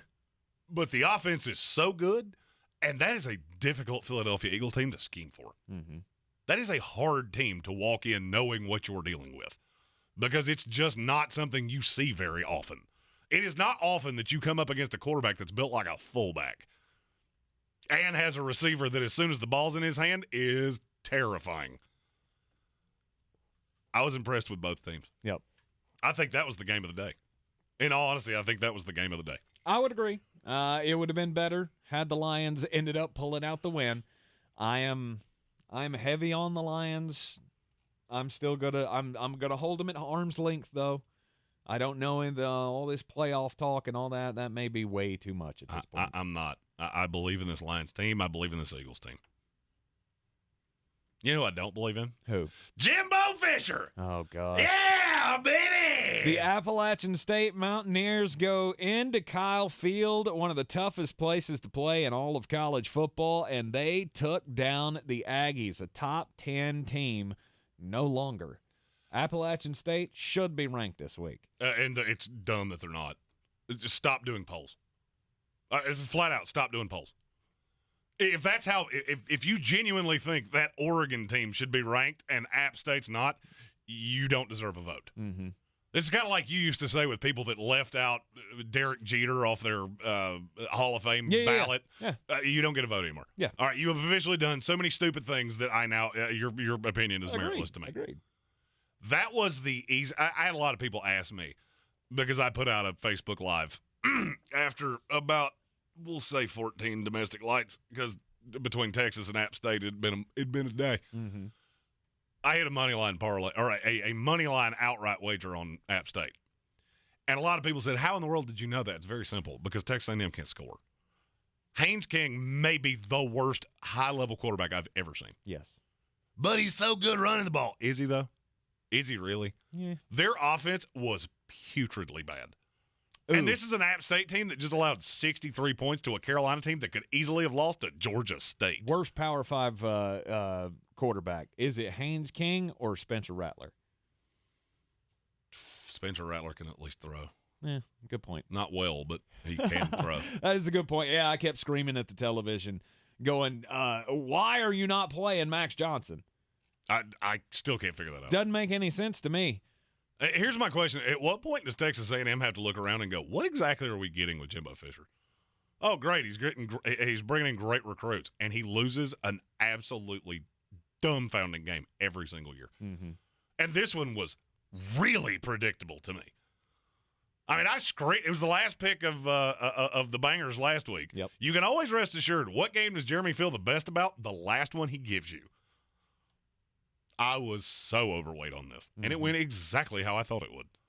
I did not see that coming. Appalachian State, they were big up front, they were physical up front, and they were just pushing around those top recruits like crazy. Now, experience has something to do with it. Don't tell me that it doesn't. The fact that Appalachian State came in there with all these fourth, fifth, and sixth year guys, and we're getting the better of these freshmen and sophomores that Texas A&M is throwing out on their defense. Yeah, experience matters in cases like that, but you should. I don't know. I feel like that's no excuse. Talent should win out most of the time, but maybe Appalachian State is just that good. It's a great culture. And I heard the announce team said that no less than 43 times. Mm-hmm. And now we got game day coming to Boone. Yes, we do. I may have to make a pilgrimage to Boone. Now, you put me and Pat Mack in the same room. Let's go. Let's go. Mullet out. Let's go. Nice. You should show up in with your face painted and stuff, all West Virginia colors. And no doubt. Oh, wrong Mountaineers. I got it wrong. No doubt. Oh, that's an even better idea. I didn't even think of that. Yeah. I didn't even think of that. Number 1, Alabama goes on the road and struggles against Texas. I do feel like, before we move off this, if I do go to Boone, I feel like my sign has to say, I'm only here in case Luke Combs doesn't show up. 100%. I'll fill in for Luke if he doesn't show up. Which he'll 100% be there. Oh, no doubt. If he's not the guest picker, you did it wrong. Exactly. I feel there's no other way that can go. Number 1, Alabama goes on the road, struggles at Texas. We'll talk about that game coming up next here on ESPN Asheville. This is your time saver traffic on the new ESPN Asheville. Traffic is slowing 240 westbound between Charlotte Street and Montford Avenue. 26 westbound slowing between Long Shoals Road and the Blue Ridge Parkway. Sweeten Creek Road, north and southbound, approaching Mills Gap Road, light delays. Hendersonville Road southbound slow between Smiley's Flea Market area and Butler Bridge Road, delays. On Chimney Rock Road, moving between Fruitland Road and Laycock Road, expect delays. Checking the drive time from Biltmore Forest to Fletcher via Hendersonville Road southbound. Drive time 16 minutes. I'm Lyndon Field with your time saver traffic. This report is sponsored by Indeed.com. Summer is winding down, but business needs keep ramping up. Check out Indeed, the all-in-one hiring solution that helps you attract, interview, and hire candidates. Visit Indeed.com/credit and get $75 towards your first sponsored job. Terms and conditions apply. Better sleep gives you the energy you need to spend more time doing the things you love. Your sleep equipment helps you manage your sleep disorder and live a more active life, but it only works if you use it. Sleep equipment manufacturers recommend daily cleaning, and SoClean is a helpful complement to your daily routine. Join over 2 million SoClean customers enjoying peace of mind. Try SoClean risk-free for 30 days. Find out more at SoClean.com. Always follow the manufacturer's instruction. Prepayment required for risk-free trial. For contraindications and details, visit SoClean.com. Okay, everyone gather around. I have some exciting... Running her shoe factory, Kendra talks the talk and walks the walk. We're switching to green energy. She needs a biotech consultant to erase her carbon footprint. All operations will net zero emissions. Indeed can help her hire great people fast. I need Indeed. Indeed you do. You can schedule and conduct virtual interviews all from your employer dashboard. Visit Indeed.com/credit and get $75 towards your first sponsored job. Terms and conditions apply. Mr. Clean, Mr. Clean. Of course I use Mr. Clean Magic Eraser to clean tough messes off my stovetop and bathtub. But then I discovered I can also use it to easily clean my patio furniture and even my shoes. I'm hooked. And when wipes won't cut it, I use Magic Eraser Sheets. They're thin and flexible erasers, perfect for everyday messes, like gunk on my counters and sinks. They really are magical. The reviews are in. Mr. Clean Magic Eraser and Sheets make cleaning look easy. Attention, it's time for the morning announcements. Make sure your parents are aware of the Ingles Tools for Schools program and ask them to link their Ingles Advantage card to our school. Remember, you have to do it each year. Now please stand and join me in the Pledge of Allegiance. I pledge allegiance to the flag of the United States of America and to the republic for which it stands, one nation, under God, indivisible, with liberty and justice for all.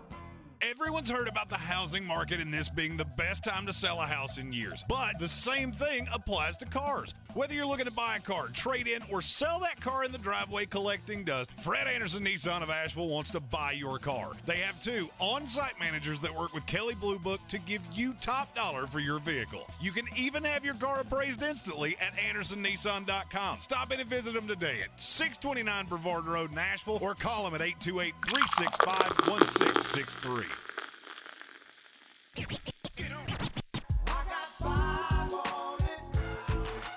We got NFL football tonight, which means time to put 5 on it. Denver Broncos, Seattle Sea Chickens.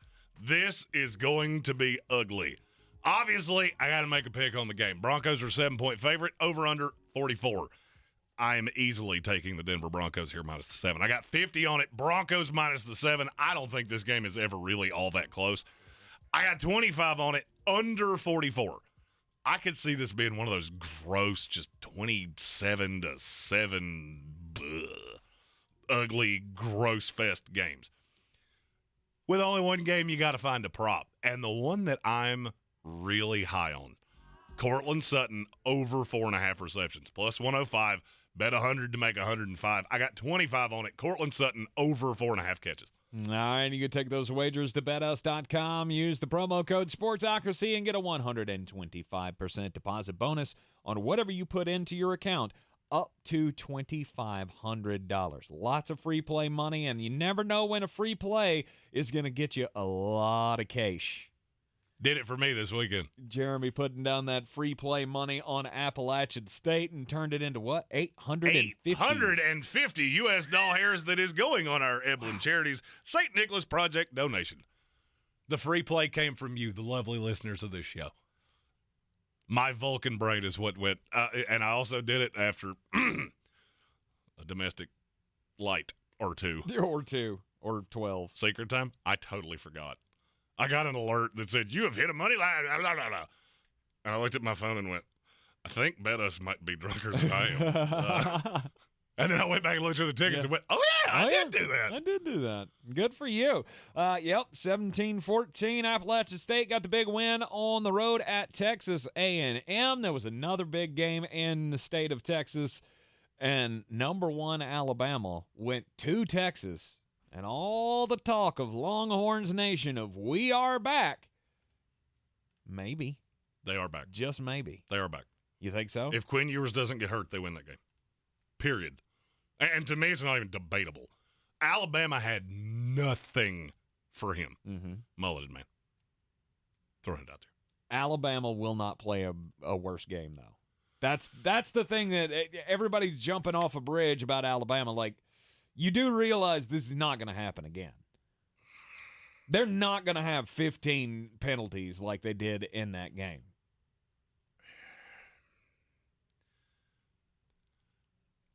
I agree. I would be remiss if I didn't point out that Alabama has notoriously, with this group of players, not played well as a large road dog. Yes. Or as a large road favorite, excuse me. Yes. And I'm telling you, there are 2 games on this schedule that I look at. I agree this is probably the closest game they play all year. I do think they're going to go 12-0. I think they're going to win the SEC, and they are my pick to win the national title. Mm-hmm. Although I will say them and USC would be just a hoot.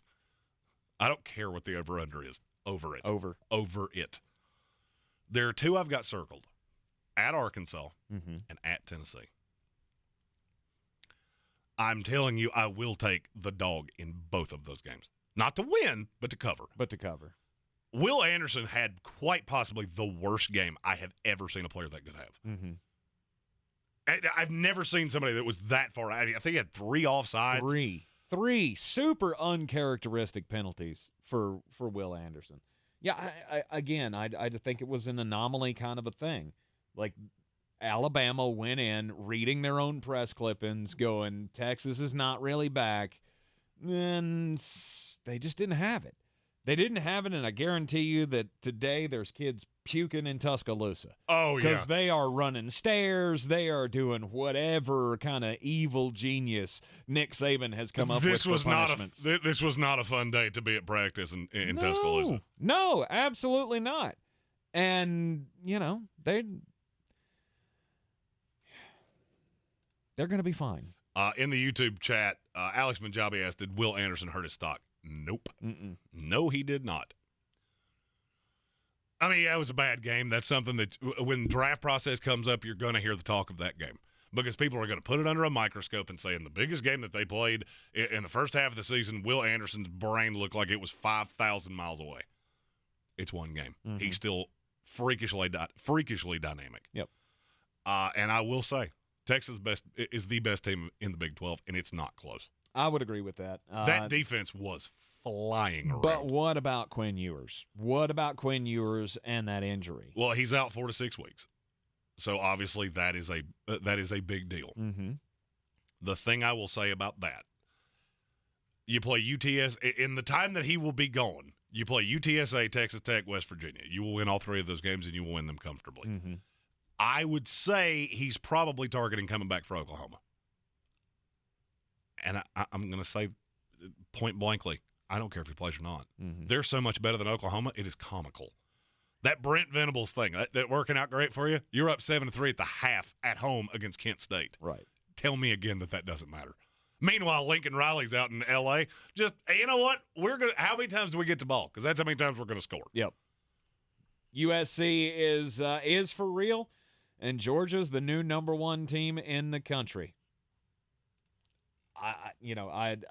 I get it wasn't as splashy as you may have wanted to see from the defending national champions with a 33-0 win over Samford. But that defense, I think, is as scary as last year's was, and I don't think there's really any dispute to that. You are in the Sportsocracy. Coming up after the Sports Center update, we will have our daily draft, winners and losers from the weekend. This is your Exergen Temporal Scanner weather forecast on ESPN Asheville. Little taste of fall coming in tonight to Asheville with some 40s in the mountains and 50 in the valley. We've got a cold front zipping on by, and that's going to just give us a gorgeous stretch of weather this week. We're talking low to mid 70s for Tuesday, upper 70s Wednesday. It does get a little warmer Thursday, Friday with high temps near 80 degrees, but nighttime low temps nice and crisp, down to 50 degrees next several nights. I'm meteorologist Scott Laurier-Moore. That's the latest Weather Channel forecast. This is your time saver traffic on the new ESPN Asheville. Traffic is slowing 240 westbound between Charlotte Street and Montford Avenue. 26 westbound slowing between Long Shoals Road and the Blue Ridge Parkway. Sweeten Creek Road, north and southbound, approaching Mills Gap Road, light delays. Hendersonville Road southbound slow between Smiley's Flea Market area and Butler Bridge Road, delays. On Chimney Rock Road, moving between Fruitland Road and Laycock Road, expect delays. Checking the drive time from Biltmore Forest to Fletcher via Hendersonville Road southbound. Drive time 16 minutes. I'm Lyndon Field with your time saver traffic. This report is sponsored by Tyson Furniture. At Tyson Furniture, we have a huge selection of furniture, honest values, and great service. We're a big store, and Black Mountain has wonderful restaurants and interesting shops to explore. Visit us at Tyson Furniture in Black Mountain, where beautiful homes begin. You might not have the biggest garage on the block, but with eBay Motors, there's 122 million parts right at your fingertips. Whatever you need, there's something that fits your vehicle. Air filters, tires, seat covers, and more. Get the right parts at the right prices. ebaymotors.com. Let's ride. From the Ingles Studios, this is ESPN Asheville, WPEK, W225CJ Fairview, WMXF Waynesville, and iHeart radio station. The Sportsocracy. You were just dumber than a bag of hammers. This is Sports Center. I'm Christine Lisi. After just one game, the Cowboys left with a huge void. Quarterback Dak Prescott set for surgery today on his injured right thumb, expected to miss 6 to 8 weeks. Cooper Rush starts during Dak's absence, and Dallas will pay for its failure to bring in a backup QB this offseason, believes our Keyshawn Johnson. Quarterbacks rarely play the entire season. That's why I always say, Max, backup quarterbacks at a premium. If you can get you one, you go and pay for that guy. That's what you do. Now you're looking at the Dallas Cowboys 6 to 8 weeks possibly with Dak Prescott. This is where we are with the Dallas Cowboys. Another dud season for them. Keyshawn of Keyshawn, J. Will, and Max. More on this story on the 6 Eastern Sports Center on ESPN2. ESPN's Adam Schefter reporting Steelers Defensive Player of the Year T.J. Watt will get second and third medical opinions about his torn pec tomorrow. If he needs surgery, his season's likely over. If he doesn't, he could possibly return in 6 weeks. Buccaneers coach Todd Bowles says receiver Chris Godwin's hamstring injury not as serious as the team thought it was, and his availability will be determined how his treatment goes. Keyshawn, J. Will, and Max. There is a quarterback out there and would keep the Cowboys front page the whole time Dak is out, and his name is Colin Kaepernick. The guys will be back Tuesday morning at 6 Eastern on ESPN Radio and on ESPN2. He's a degenerate gambler. You are a smelly pirate hooker. And he's cheaper than oxygen. He's useless. But somehow, they make it work. Jeremy Greene, Tank Spencer. There's no holding back in the Sportsocracy. Presented by Ingles Supermarkets and Fred Anderson Nissan of Asheville. Welcome back into the Sportsocracy here on ESPN Asheville, 92.9 FM, 880 AM, and 1400. The week in the NFL is not over just yet. We still got Monday Night Football tonight. You keep poo-pooing this, but it's still football and I'm gonna watch it. Still real to me, damn it. Oh, I'm gonna watch it. Russell Wilson makes his return to the city of Seattle as the Broncos take on the Seattle Seahawks, and I continue to hear a bunch of this talk of it's gonna be just like when Ichiro came back to Seattle. They cheered him before the game started, And then once the game started, nothing but massive booing. And that's what you're going to see for Russell Wilson tonight. Probably right. We've got a hell of a weekend in the books here. I mean, it's going to be hard for football to live up to week 1/week 2 pro and college ever again. We had upsets galore in college. We had all of the close games that we had yesterday in the NFL. So who were the winners and the losers? It's time for the daily draft as we start off the third hour of the program here in the Ingles Studio. Always brought to you by Ingles Supermarkets. Low prices, love the savings, daily draft time. And, yeah, Jeremy, since you took two of the best games of the weekend on Friday. I had Alabama, Texas. I had Texas A&M. Yeah. I also had Kentucky, Florida. So I think I did okay. You did okay in the daily draft on Friday, so we'll give you first pick of winners and losers in today's daily draft. And since I get the first pick, I am going to filibuster here and just say Anthony Richardson is bad at football. My number one winner, the Appalachian State Mountaineers. All right. I mean, to have game day coming to you, that's a big deal. The fact you beat Texas A&M and you really embarrassed Jimbo Fisher on a national scale, and you really showed how – look, we're very close to App State. Now, we're located, an hour and a half from there? So we know this program pretty well. I feel like they got put on a national scale, and I would say a lot of kids watched that game and went, I could go play at App. And they took it away. They took away game day. There's no doubt where game day would be this weekend. Oh, yeah. They would be at Texas A&M for the Miami game. And then that game day went, oh, cool, an A&M team that just lost to Appalachian State and Miami who struggled with Southern Miss. Or we could do something else. Right. Let's do something fun. Let's do something off the beaten path. So my biggest winner of the weekend, the Appalachian State Mountaineers. Absolutely. Still love the stat that they gave during the game that, over the last 6 years, there are only like 5 teams in all of college football that have more wins than Appalachian State, and they're all the usuals. Alabama, Clemson, Ohio State, Georgia, and I don't remember who the 5th one was. But Appalachian State's in that company with how much they continue to win and putting it on Texas A&M.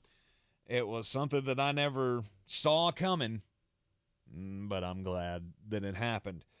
All right, Jeremy goes winner of the week, Appalachian State. I can't say I didn't see it coming. Oh, stop that. Because I did. You know what? I'm gonna take winner of the week as well, and it would have been Appalachian State had you not taken them. I'm gonna go with Texas because I feel for certain Texas is back. Texas put themselves on the map. They came within a hair of beating the number 1 team in the country. Granted, it was on their own home field. You can say what you want to about the weather. I don't feel like the weather is that drastically different between Alabama and Texas, but maybe I'm wrong. Maybe the heat's so oppressively hot down in Texas that they just didn't know what they were doing. Everybody was befuzzled, and Alabama didn't play well, but Texas put themselves on the map, and Quinn Ewers being hurt, that sucks. But I still feel like this was the benchmark moment. This was the benchmark moment to go, Steve Sarkisian has this team ready to compete. And they joined the SEC in no less than 12 months, I think. I'll also say this. I feel like Arch Manning had to watch that game and go, maybe I don't go to Texas. Because I'm not sure he can start over Quinn Ewers. That was my biggest takeaway of that game is Arch Manning has to be sitting back going, I'm going to sit behind this kid next year? I don't want to do that. I don't want to do that. He didn't want to sit at all? I wouldn't. Okay. You can go to Georgia and start immediately. No more cowboy hat, Bennett. Nothing in your way. Hey, Arch, listen up. The Ginge knows what he's talking about. And then I'll take the loser of the weekend, Scott Frost. I feel like you have to throw Nebraska in that too. I'll give you Nebraska because they should be in it together. Well, I mean, Scott Frost has needed to be fired for a while. This has been 5 years in the making. And after 2, we were screaming, this is not going to work. They hung on as long as they could. They paid $15 million just to tell him goodbye. And the kicker of all of that was, if you'd have waited 3 weeks, you only had to pay him $7.5 million on the buyout. The boosters raised the $7.5 million to pay Scott Frost. I know, and you have to really hate somebody to go, it would save us $7.5 million to do this 3 weeks from now. We cannot stand your face for 3 more weeks. Exactly. Scott Frost cut. He's out at Nebraska. Nebraska is god-awful. Scott Frost, he's been a loser for a while. He is the loser of the week for me. Formidable choice. I'm going to say there is a bigger loser. Okay. Notre Dame and Marcus Freeman. Mm-hmm. Not only did you lose to Marshall, you lost to Marshall at home in a game that you never really looked equal to them. I told you in the offseason, that offense is dreadfully bad. Yep. Dreadfully bad. And it was on display. And now you've got to go to Drew Pine, who's about 5'4", weighs about $130 soaking wet.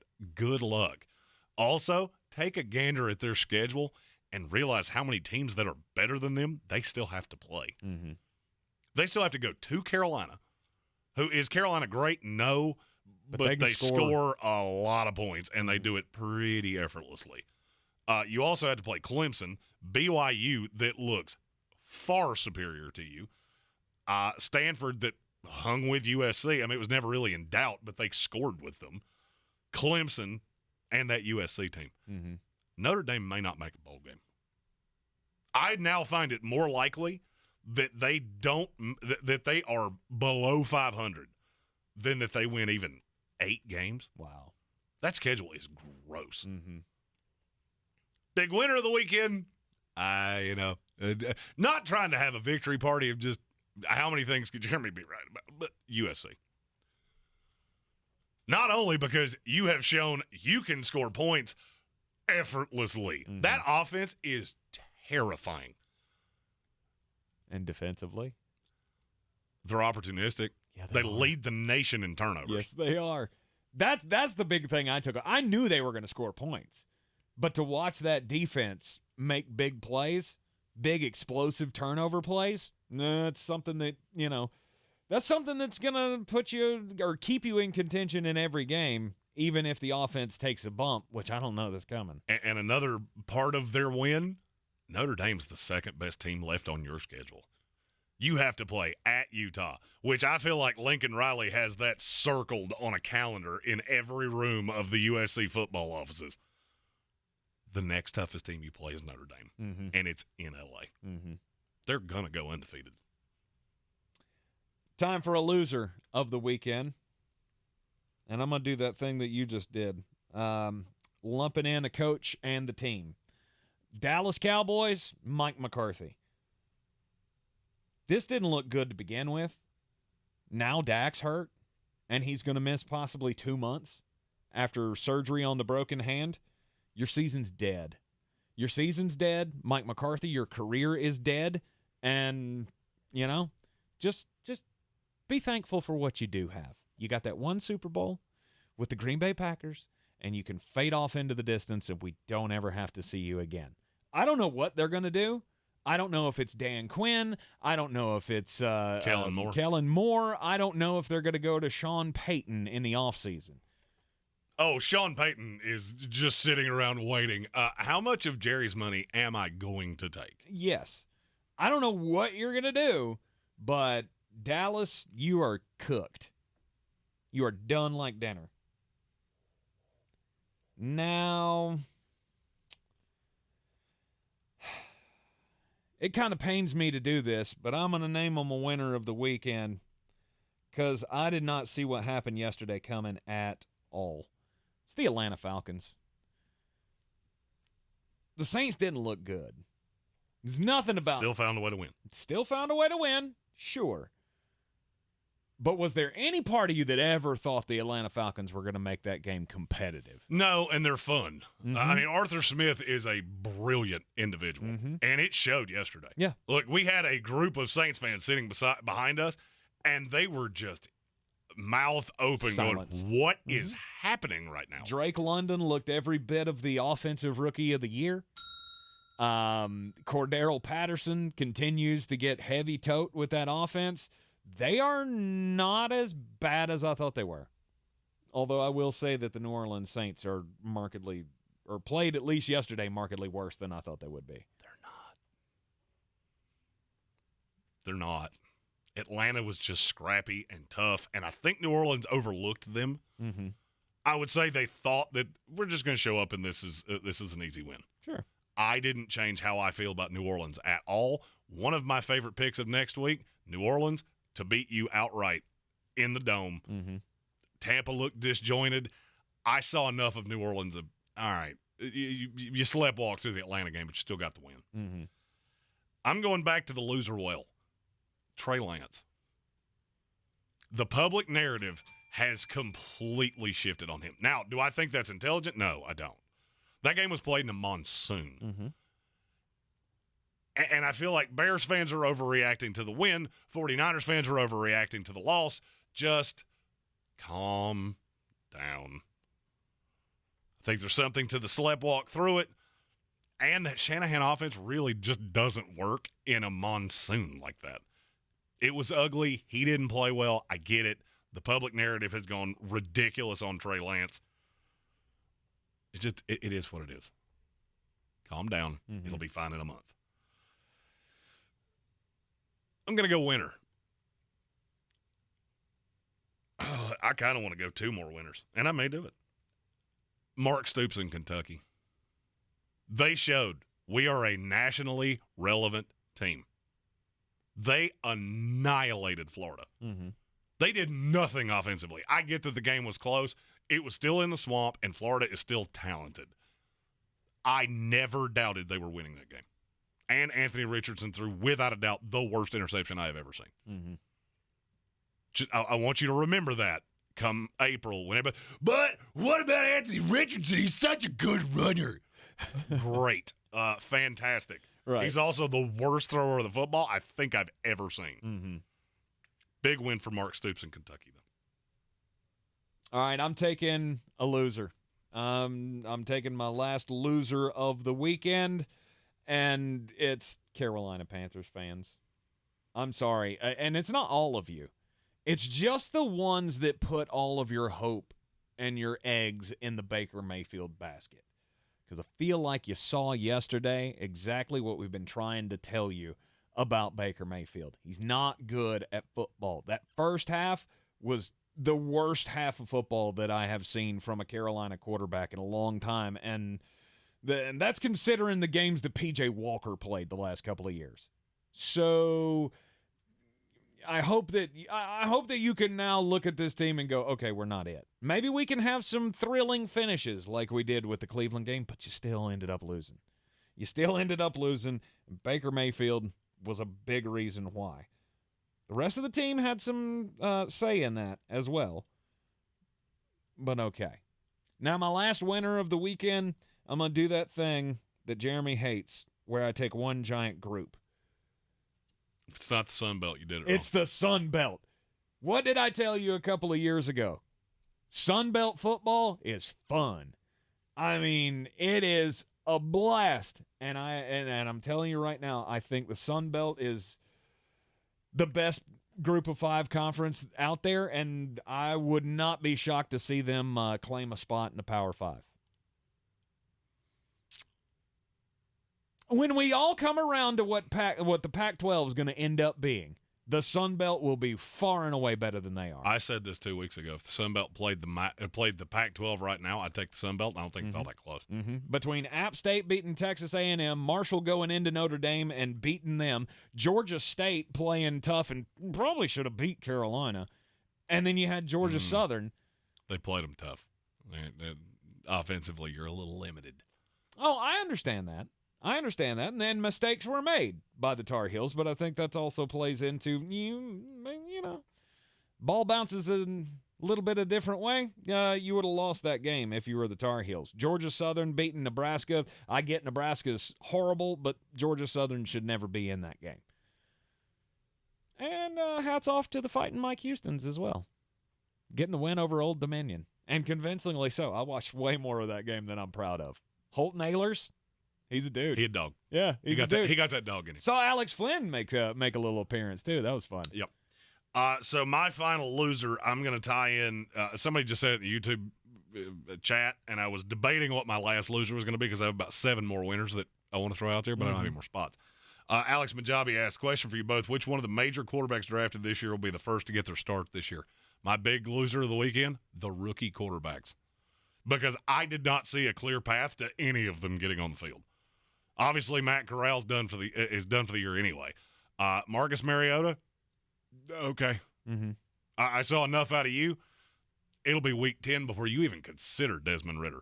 Mitch Trubisky, were the stats there? No, but the leadership showed.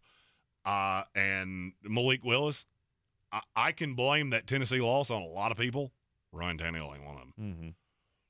I still feel like Kenny Pickett's got he's the closest to starting. But when can you sit down Trubisky? Because based off what you saw out of Pittsburgh, let's say T.J. Watt misses 8 weeks. There's still winnable games on that schedule. Mm-hmm. That defense is still scary. Mm-hmm. Still scary. Mm-hmm. And at what point do you go, oh, we're going to go to a rookie in spite of the fact we're in the playoff hunt? I don't see it. I think Kenny Pickett's first start is week 1 next year. You're in the Sportsocracy here on ESPN Asheville, 92.9 FM, 880 AM, and 1400. More reactions from week 1. How about those Chargers? That's coming up next. This is your time saver traffic on the new ESPN Asheville. Interstates are moving incident-free on the Smoky Park Highway northbound approaching Sand Hill Road. A few light delays. Patton Avenue traffic volume is heavy around New Leicester Highway. Hendersonville Road moving well, and Sweeten Creek Road problem-free. On Chimney Rock Road, moving between Fruitland Road and Laycock Road, expect delays in both directions. Check of the drive time from Swannanoa to Asheville via 40 westbound and 240 westbound. Drive time 17 minutes. I'm Lyndon Field with your time saver traffic. This report is sponsored by Taco Bell. Your burrito prayers have been answered. Taco Bell's double steak grilled cheese burrito is back with that juicy steak smothered in nacho cheese with a 3-cheese blend that's grilled on top. At participating U.S. Taco Bell stores for a limited time only. Hours and participation vary. Double the steak claim as compared to the steak quesadilla. You wash your hands and brush your teeth, but what about your nose? How do you clean your nose? With Navage. Navage pulls saline in one nostril, around the back of the nose, and out the other nostril, flushing out allergens, mucus, dirt, and germs, and it's why nose cleaning is the next evolution in daily personal hygiene. People try Navage for lots of reasons: sinusitis, allergies, snoring, things that make it hard to breathe through your nose. But over time, they also find that cleaning their nose makes them feel better, a lot better. Nearly 3 million Navage users have written more than 100,000 reviews, averaging 4.7 stars, saying things like, best product I've ever used, and amazing, I love my Navage. That's because Navage helps you breathe better, sleep deeper, and snore less. But the biggest payoff is improved health. Here's the key point. Navage is good personal hygiene, and it's going to help you stay healthier. At Walmart, Walgreens, CVS, Rite Aid, Bed Bath, Target, and online. Navage, N-A-V-A-G-E. Clean.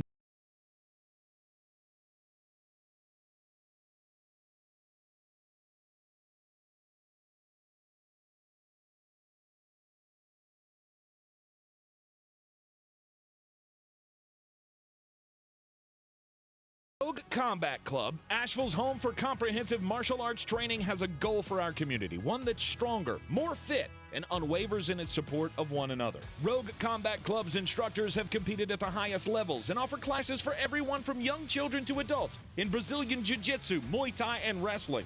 Rogue Combat Club classes can help you boost your self-confidence and self-defense skills while weeding out the egos and intimidation found at other gyms. Join today at RogueCombatClub.com. Since man created roads, they've been looking for ways to get off-road and vehicles to take them there. That's where Outlaw Off-Road comes in. a premier off-road center for Jeeps, trucks, and SUVs with a complete lineup of off-road and overland services, including maintenance and repair to make your vehicle all that it can be. Check out their location right here in Western North Carolina at 85 Avery Creek Road. Call them today at 828-974-8480 or visit them on the web at theoutlawoffroad.com. I believe real estate isn't about properties. It's about people. I am Clarissa Marshall with eXp Realty, serving all of Western North Carolina. Navigating the home buying and selling journey can feel overwhelming at times, and that's why having an agent who cares about you and your needs is key. I'm a native of Western North Carolina, and I close over a home a week. I'm an expert in the market, pricing my sellers correctly to net you the most money, and working as a skilled negotiator for my buyers. Please give me a call today at 828-774-6343 to set up a complimentary market analysis.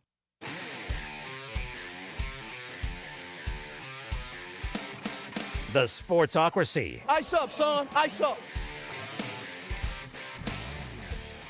It is the Sportsocracy, heard live everywhere on the iHeartRadio app and seen everywhere live on YouTube. Just go to thesportsocracy.com. Don't forget to click on that live video link. Subscribe to the channel so you can join us in the chat as well. Plus, you get those alerts every time that we are live, like when we go live at 10 a.m. on Sunday mornings for our Fantasy Game Time Decisions show. That was fun. Yeah. That was I was incredibly caffeinated. Yeah, Jeremy had like 4 bangs or something to wake up that morning. Yeah, well, here's the thing. Weird. That was that was the one not actively drinking time of the weekend. So, all right, we're trying to make ourselves feel a little better. The Los Angeles Chargers and the Las Vegas Raiders. This was the game that I was most hyped up about on the NFL slate. I don't feel like it let me down because it was, drama till the end. I was expecting more scoring, though. I wasn't. I really I told you the under was the layup bet of the week. That was the only over-under I gave the entire week because I was dumbfounded at how many people thought this was going to be a shootout. I mean, Derek Carr and Justin Herbert were both Herbert was fantastic. Carr was good, minus he turned the ball over too much. But that line for the Raiders is a bit of a problem. Your quarterback gets hit 6 times in week 1. Yep. And look, I know Khalil Mack came out with something to prove because a lot of people were throwing dirt on him. That would worry me. But that offense is really dynamic. Devontae Adams had a hell of a game. 10 catches, 141 yards, and a touchdown. I feel like both of these teams are, they're right there in the thick of the playoff hunt. Beyond and a shadow of a doubt. Both, I believe, are Super Bowl contenders. Feels weird saying that about the Las Vegas Raiders, but I really do believe it. Your offensive line play is going to have to get better if you want a chance to win it all. No doubt. That line would worry me. But I saw a lot of encouraging things from both teams. I saw 2 very good teams. Just so happened the Chargers won. Raiders season just said it in our YouTube comments. They played 7 linemen in this game. Yep. You're going to have to find a combination that works. But I think it's going to be fine. You came up against what's probably the most terrifying pass rush in the NFL, and you still had a shot to win this game. That would be encouraging to me if I was a Raiders fan. And you know what else is encouraging to me? What's that? I hate that Keenan Allen got hurt. I do. I absolutely hate it. So I don't want anybody to think that I'm celebrating that. But it's Josh Palmer season. Josh Palmer season, baby! Come on. I'll be doing a fantasy show in the morning, and you can rest assured Josh Palmer's name will be said no less than 43 times. Short week, virtually no shot Keenan Allen plays. And if he doesn't, Josh Palmer just very quickly became my favorite pickup of the week. Well, maybe he'll be involved in the offense.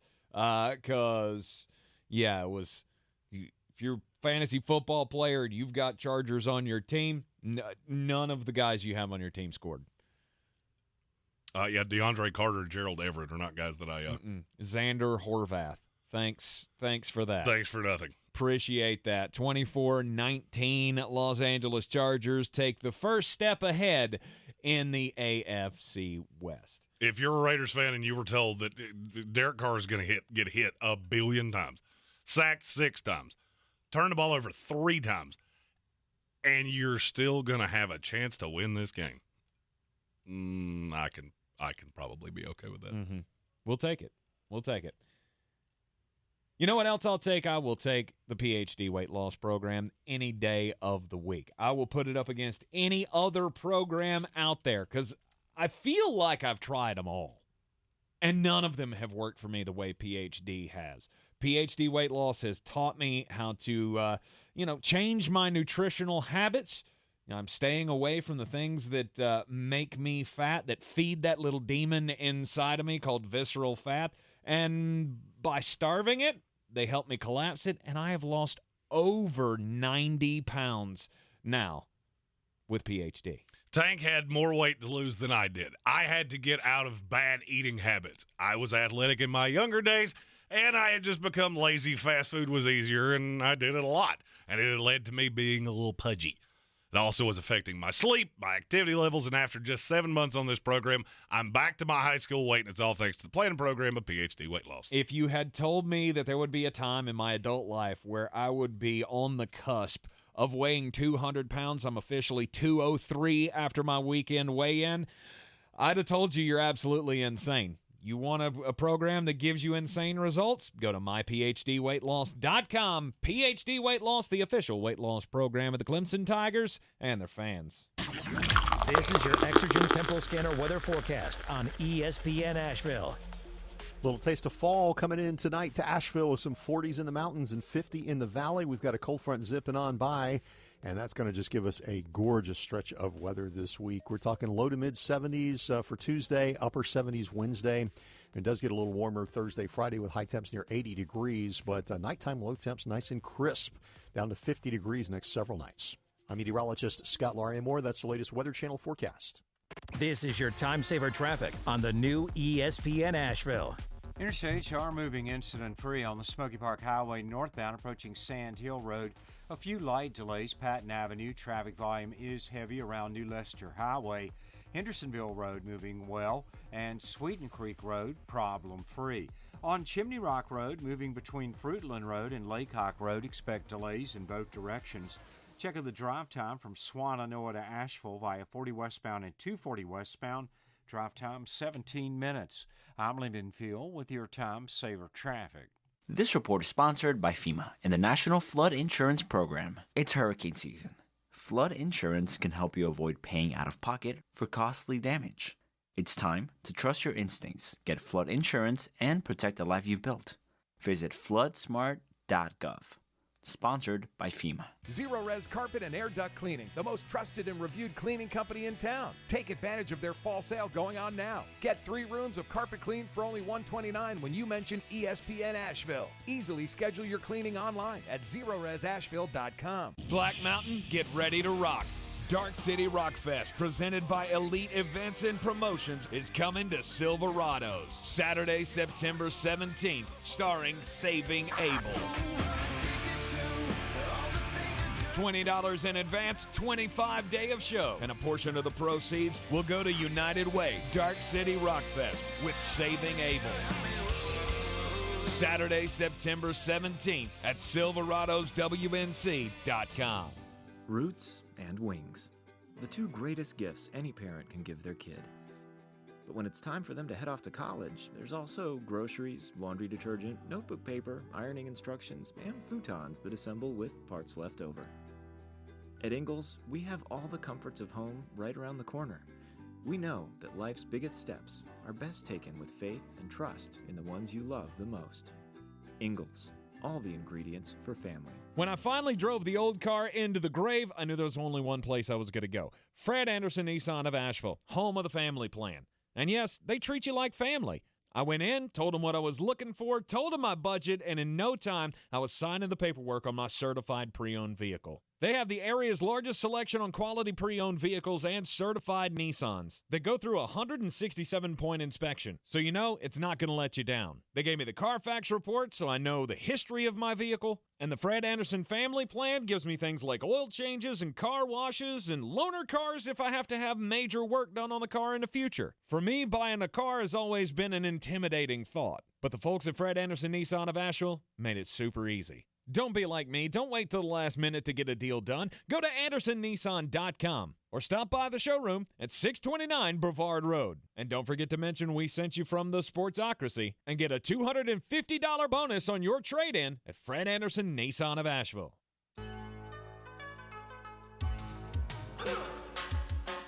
All right, ladies and gentlemen, it is time for the most important message of the day here in the Sportsocracy. Don't do crimes. Jeremy, have you ever heard of an app called GoPuff?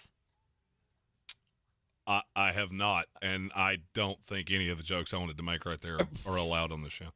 I have no idea. I've never used GoPuff, never heard of GoPuff before, but apparently it is very popular with college students. And this is a service that runs 24 hours a day, 7 days a week, and it will deliver things like snacks and food and even alcohol. It even offers to deliver things like ping pong balls and Solo cups. So they're really playing into the college student thing. You need a random Tuesday at my house. True. So. True. You need some party favors for your next frat party.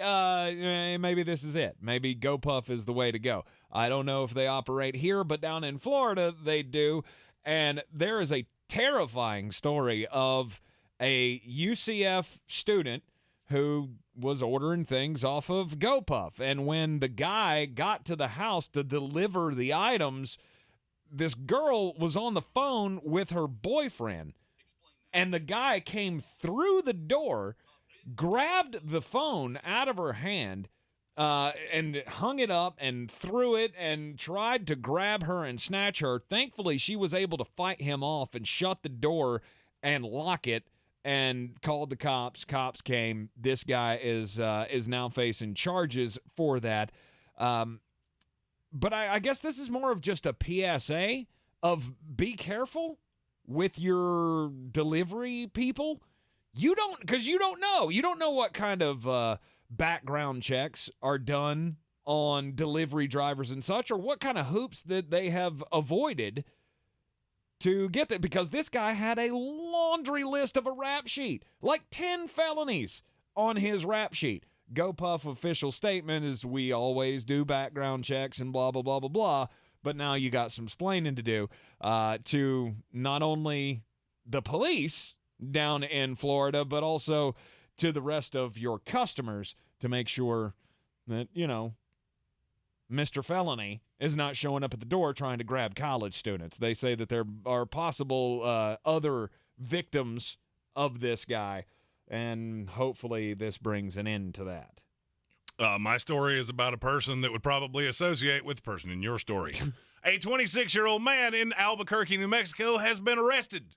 2 of his homes were raided earlier this month, and they found a lot of things.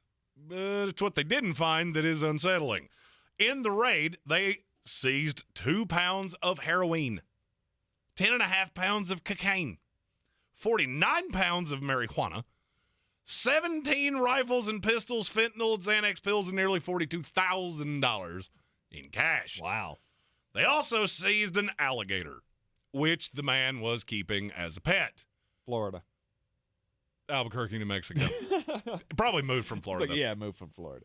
He brought Florida to New Mexico. Don't Florida in other places. All right, you Florida in Florida. We gave you a state for that.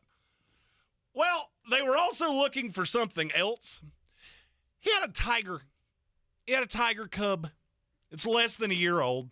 They think it weighs under 60 pounds. But when they raided his homes, they didn't find the tiger. And so now they have no idea where the tiger is. Ruh-roh. And now this man is in jail, and tigers are notoriously a little ornery. Mm-hmm. And so they're afraid that he has given this thing to somebody who might not be qualified to keep it. And so now they're on the lookout for a tiger in New Mexico. Well, I mean, I feel like that's just a matter of time. It's only a matter of time before you find out where this thing is, because somebody's going to come walking into the hospital without an arm. All right. Call Mike Tyson. He knows. He's got a tiger guy. If anybody knows where this tiger is, it's Mike Tyson. Still absolutely frightening that these big cats could be living near you and you don't know it. The only thing I'm scared of is that this will give Carol Baskins a reason to pop out of her hole. I do not want the rabbit hole that she has hidden in to reappear. Just because I said tiger does not mean you need to put in your 2 cents. Gotcha. Okay? I always wanted a baby tiger. But the bad thing about baby tigers, they become, grow into big tigers. And you strike me as the kind of man that would be the subject of a headline, local man mauled by pet. Oh, 100%. Because I would love that thing to death until it killed me. Ate you. Yeah. Yeah. And then you could just call me Stumpy. Stumpy Spencer. You know what's funny? And I never thought of this until just now. Knowing what I know of the two of us, I could actually see both of us actively having a pet tiger. Yes. Just in very different ways. Oh, 100%. I see you. Mine would be cute little, I go get it balls and things to play with, and you, there's some kind of a swing involved, and I don't. Nope. Mine, I have, in my head, mine has a mullet, and its leash is a metal chain, and I just take it places with me. And for some reason, I'm dressed as Dog the Bounty Hunter. Yep, and it's airbrushed. Absolutely. The tiger's airbrushed. Absolutely. Uh-huh. You do realize you're about one step away from piercing your eyebrow. Nah, I don't do needles. Yeah, I know I have 400 tattoos. I'm well aware of that. I was going to say, you have a whole bunch of tattoos, and you've had your ears pierced. Yep. See, that makes no sense. No sense at all. Factually accurate. What makes all the sense in the world, to me, is San Francisco needs to hang on to Jimmy Garoppolo. Well, Jimmy Garoppolo's not going anywhere. I've heard this narrative all day. He has think of it this way. They renegotiated the deal. What did Jimmy get in that? He got but one thing. He gave money back. There's a lot of performance-based things. What did Jimmy get? A no-trade clause. Mm-hmm. Jimmy's not going anywhere. Yep. You're going to get a third-round pick for him a year from now when he walks out the door, and he's going to. Mm-hmm. And even with all the talks of what's Dallas going to do about Dak Prescott and all this, San Francisco, even if they came with a banger offer, I don't think they'd give up Jimmy Garoppolo. No way. Because Trey Lance, I don't know that he's the answer. I'm not saying after week 1 in a monsoon, we're just out, Trey Lance is a bust, it's all over, but the crying. There were good things. There were good things that happened with Trey Lance in that game. I mean, what was it? The 3rd and 13 run that he had to pick up the first down? That's the kind of thing that Jeremy's been telling us we are going that San Francisco 49ers fans need to be salivating over. The triple option element that they can add to this offense with Trey Lance being such a mobile quarterback. I'm all in, but I still just don't know if it's there. He needs to be far more lion and way less sheep. Yes. He looked very timid. Mm-hmm. And now, I don't know if that's because it was in a driving rainstorm. I don't know. I still believe in Trey Lance. I think a lot of people are losing their minds over one game, and I cannot emphasize this enough. If you support Ryan Clark's stance of this is why they should have drafted Justin Fields instead of Trey Lance, that is, without a doubt, the stupidest thing I've heard all day. Mm-hmm. But you do get Justin Fields was god-awful too, right? You understand that. Somehow that's gotten lost. I don't know if it's because he did a cute little slide at the end in a mud puddle like, wee, look at me, I'm a fun guy. You're a god-awful quarterback, okay? You are horrible at the footballs. So, Chicago Bears, congratulations. Mm-hmm. You get one, and that was real sweet. Next week, you go to the Green Bay Packers, and they have somehow already scored 3 times. No doubt. The amount of inundated. I have been on Twitter and Facebook and all of the social medias by Bears fans. See, we tried to tell you. Okay. Yeah, that's going to age like cheese. Cincinnati Bengals of 2022. Yeah, that's going to age like cheese. But stop. I'm going to give you a solid bit of advice. Stop doing that. Yeah. All right, because I do keep receipts, and I do tend to remember these things. So, unless somehow you have Chris Farley's El Nino that's going to bring those with you wherever you go, still 3-14. I saw nothing that changed my mind. But the just completely jumping overboard on Trey Lance is insane to me. Did you see the game? It looked like it was being played in an active hurricane.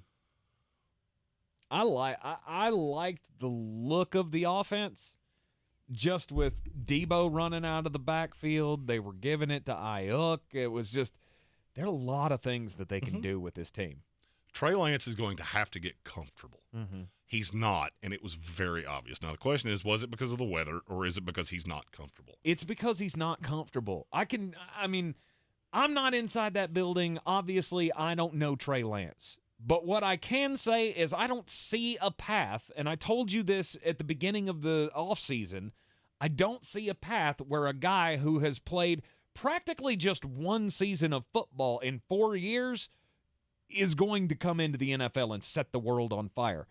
And somebody posted it earlier today. He has thrown roughly 400 passes since he graduated from high school.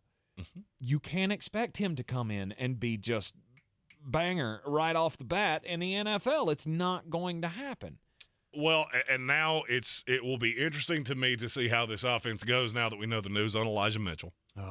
2 months. 2 months with an MCL sprain.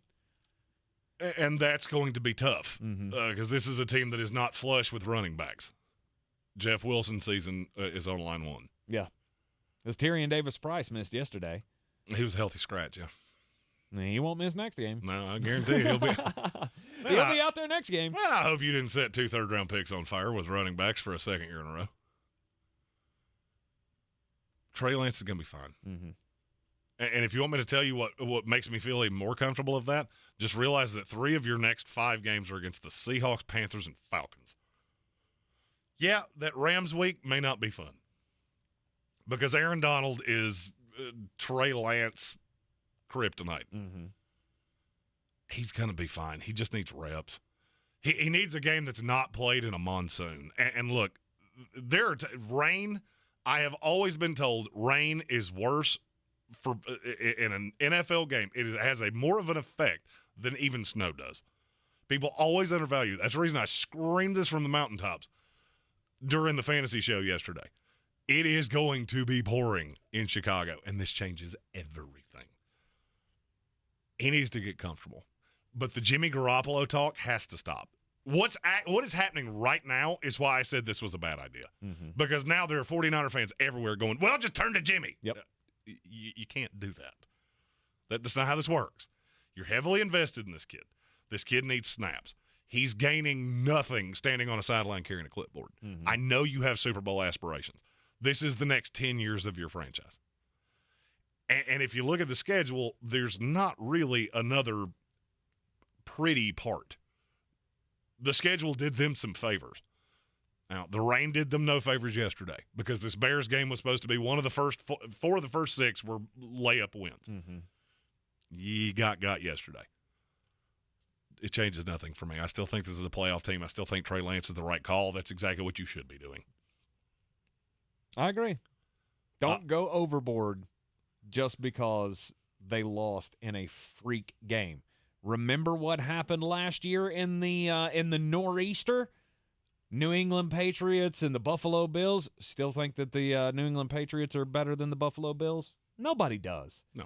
Nobody does. That's dumb talk. So don't start with this, Chicago's better than San Francisco.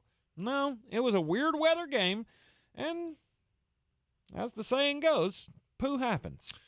And we'll take a quick tour around the NFL of the games that we have not talked about, which is it's only a handful.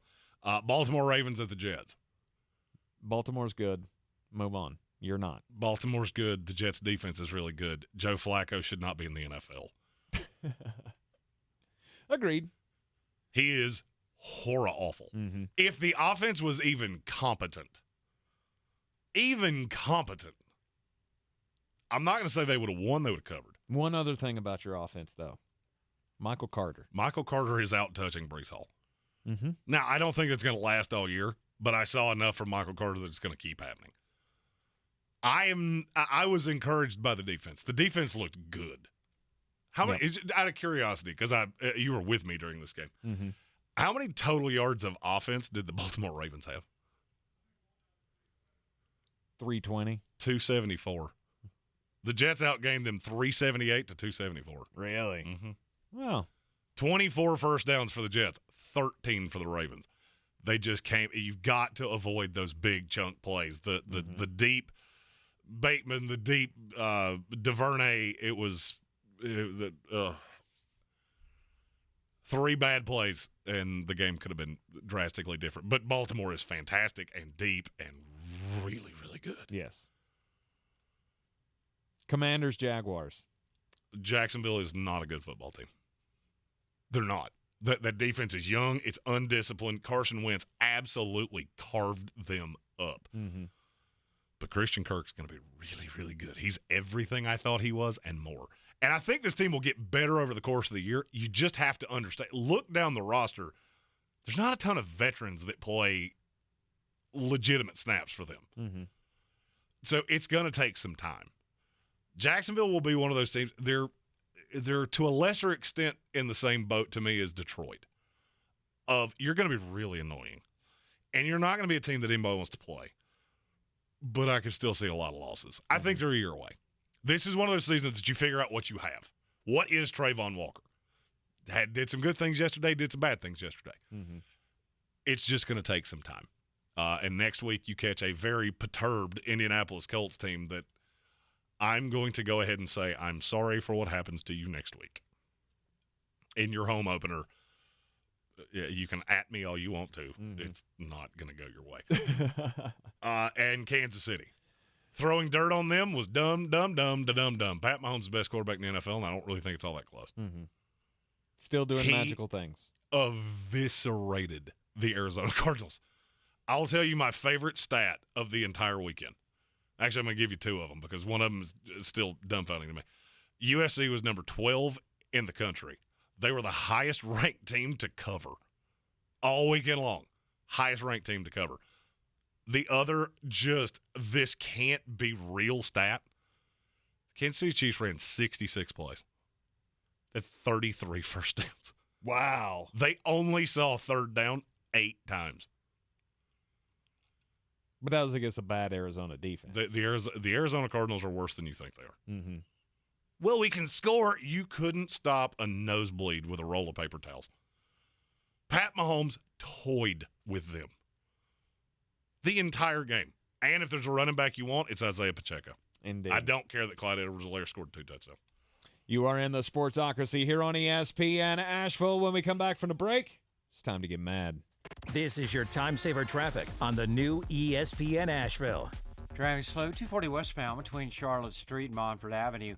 40 westbound light delays between the 26-240 split, Malfunction Junction, and Smoky Park Highway. Near Avery Creek, Bavard Road northbound approaching Long Shoals Road is slow. Hendersonville Road southbound is slow between Smiley's Flea Market and Butler Bridge Road. Chimney Rock Road delays between Fruitland Road and Laycock Road. Check of the drive time from Mills River to Hendersonville via NC 191 southbound. Drive time 14 minutes. I'm Lyndon Fuel with your time saver traffic. This report is sponsored by FEMA and the National Flood Insurance Program. It's hurricane season. Flood insurance can help you avoid paying out of pocket for costly damage. It's time to trust your instincts, get flood insurance, and protect the life you've built. Visit floodsmart.gov. Sponsored by FEMA. The iHeartRadio Asheville Pro Football Pick'em Challenge is back. Just log on now to ESPNAVL.com to make your picks. Each weekly winner gets a $50 gift card to Asheville Pizza and Brewing and will be a finalist for our grand prize. Log on now, ESPNAVL.com.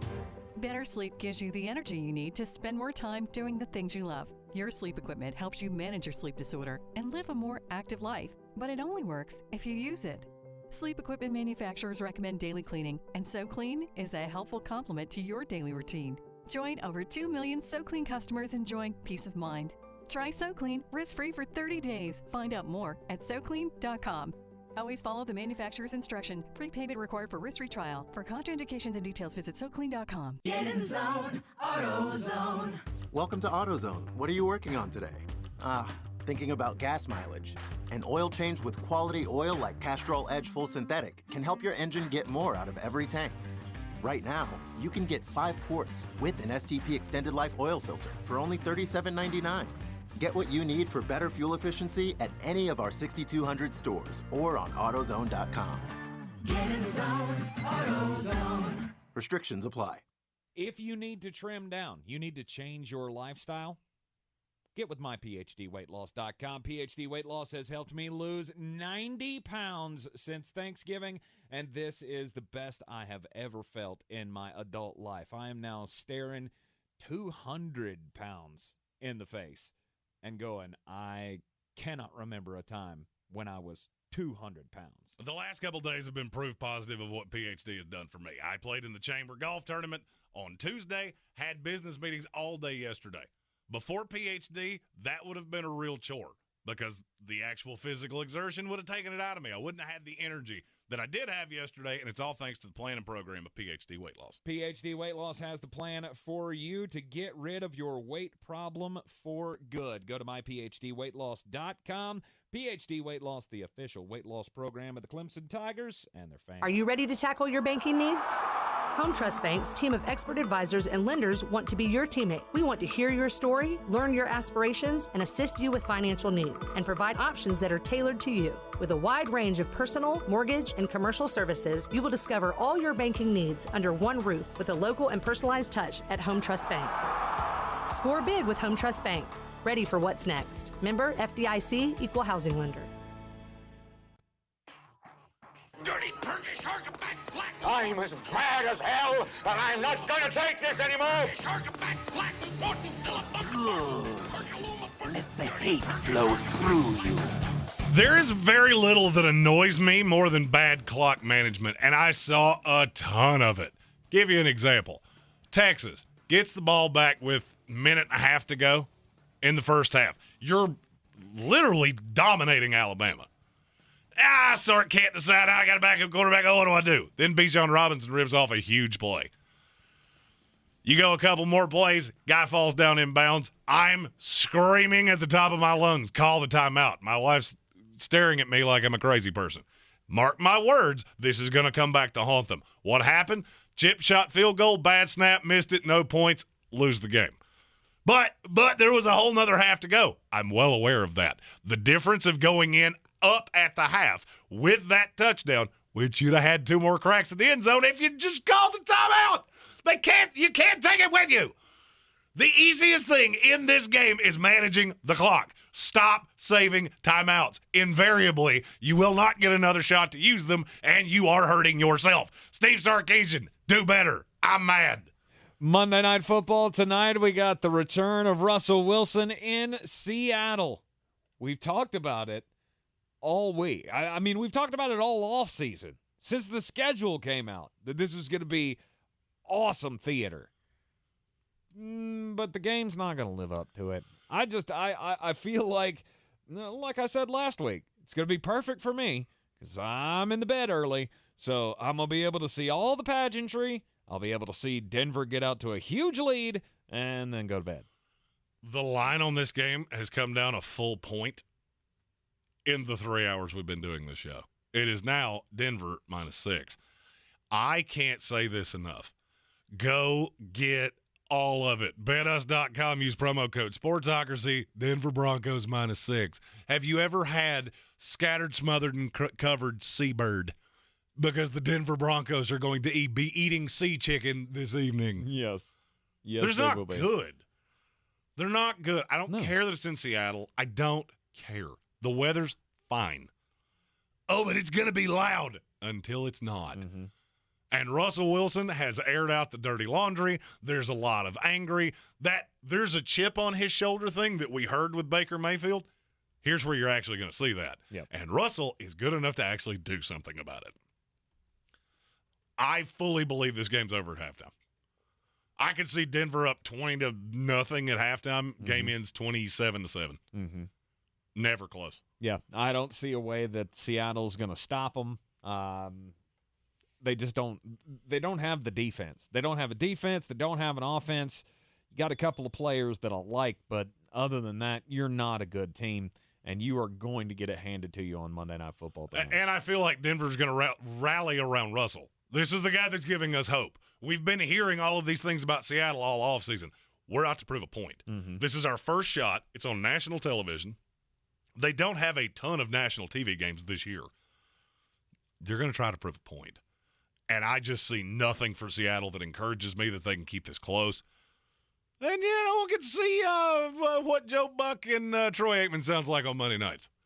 And then I will quickly, after I hear that for about, I'll say 3 minutes, I'll switch to Peyton and Eli. You are in the Sportsocracy here on ESPN Asheville. Go to thesportsocracy.com, click on the live video link, subscribe to the channel. You don't want to miss any of the football content. Of course, live every weekday, 3 to 6 here on ESPN Asheville tomorrow morning. 10 a.m. Fantasy football, all the questions. I'll be rapid fire and answering them. And Mullet and the Dude Wednesday morning at 10 a.m. We will be back with you here on ESPN Asheville tomorrow at 3. This is your Exergen Temporal Scanner weather forecast on ESPN Asheville. Little taste of fall coming in tonight to Asheville with some 40s in the mountains and 50 in the valley. We've got a cold front zipping on by, and that's going to just give us a gorgeous stretch of weather this week. We're talking low to mid 70s for Tuesday, upper 70s Wednesday. It does get a little warmer Thursday, Friday with high temps near 80 degrees, but nighttime low temps nice and crisp, down to 50 degrees next several nights. I'm meteorologist Scott Lauriamore. That's the latest Weather Channel forecast. This is your time saver traffic on the new ESPN Asheville. Interstates are moving problem-free on the Captain Jeff Bowen Bridge. Traffic volume is busy and steady. Smoky Park Highway, no problems. Patton Avenue moving well. New Leicester Highway, no delays. Hendersonville Road southbound, delays between Old Brickyard Road and Butler Bridge Road. And Chimney Rock Road moving between Fruitland Road and Laycock Road, delays. Checking the drive time from West Asheville to Biltmore Village via 240 eastbound in McDowell Street. Drive time 11 minutes. I'm Lyndon Fuel with your time saver traffic. This report is sponsored by Discover. We could talk about how complicated other banks make it to redeem credit card rewards. Or we could talk about how with Discover, you can redeem your rewards for cash in any amount at any time. Talk about amazing. Learn more at discover.com/redeem rewards. Terms apply.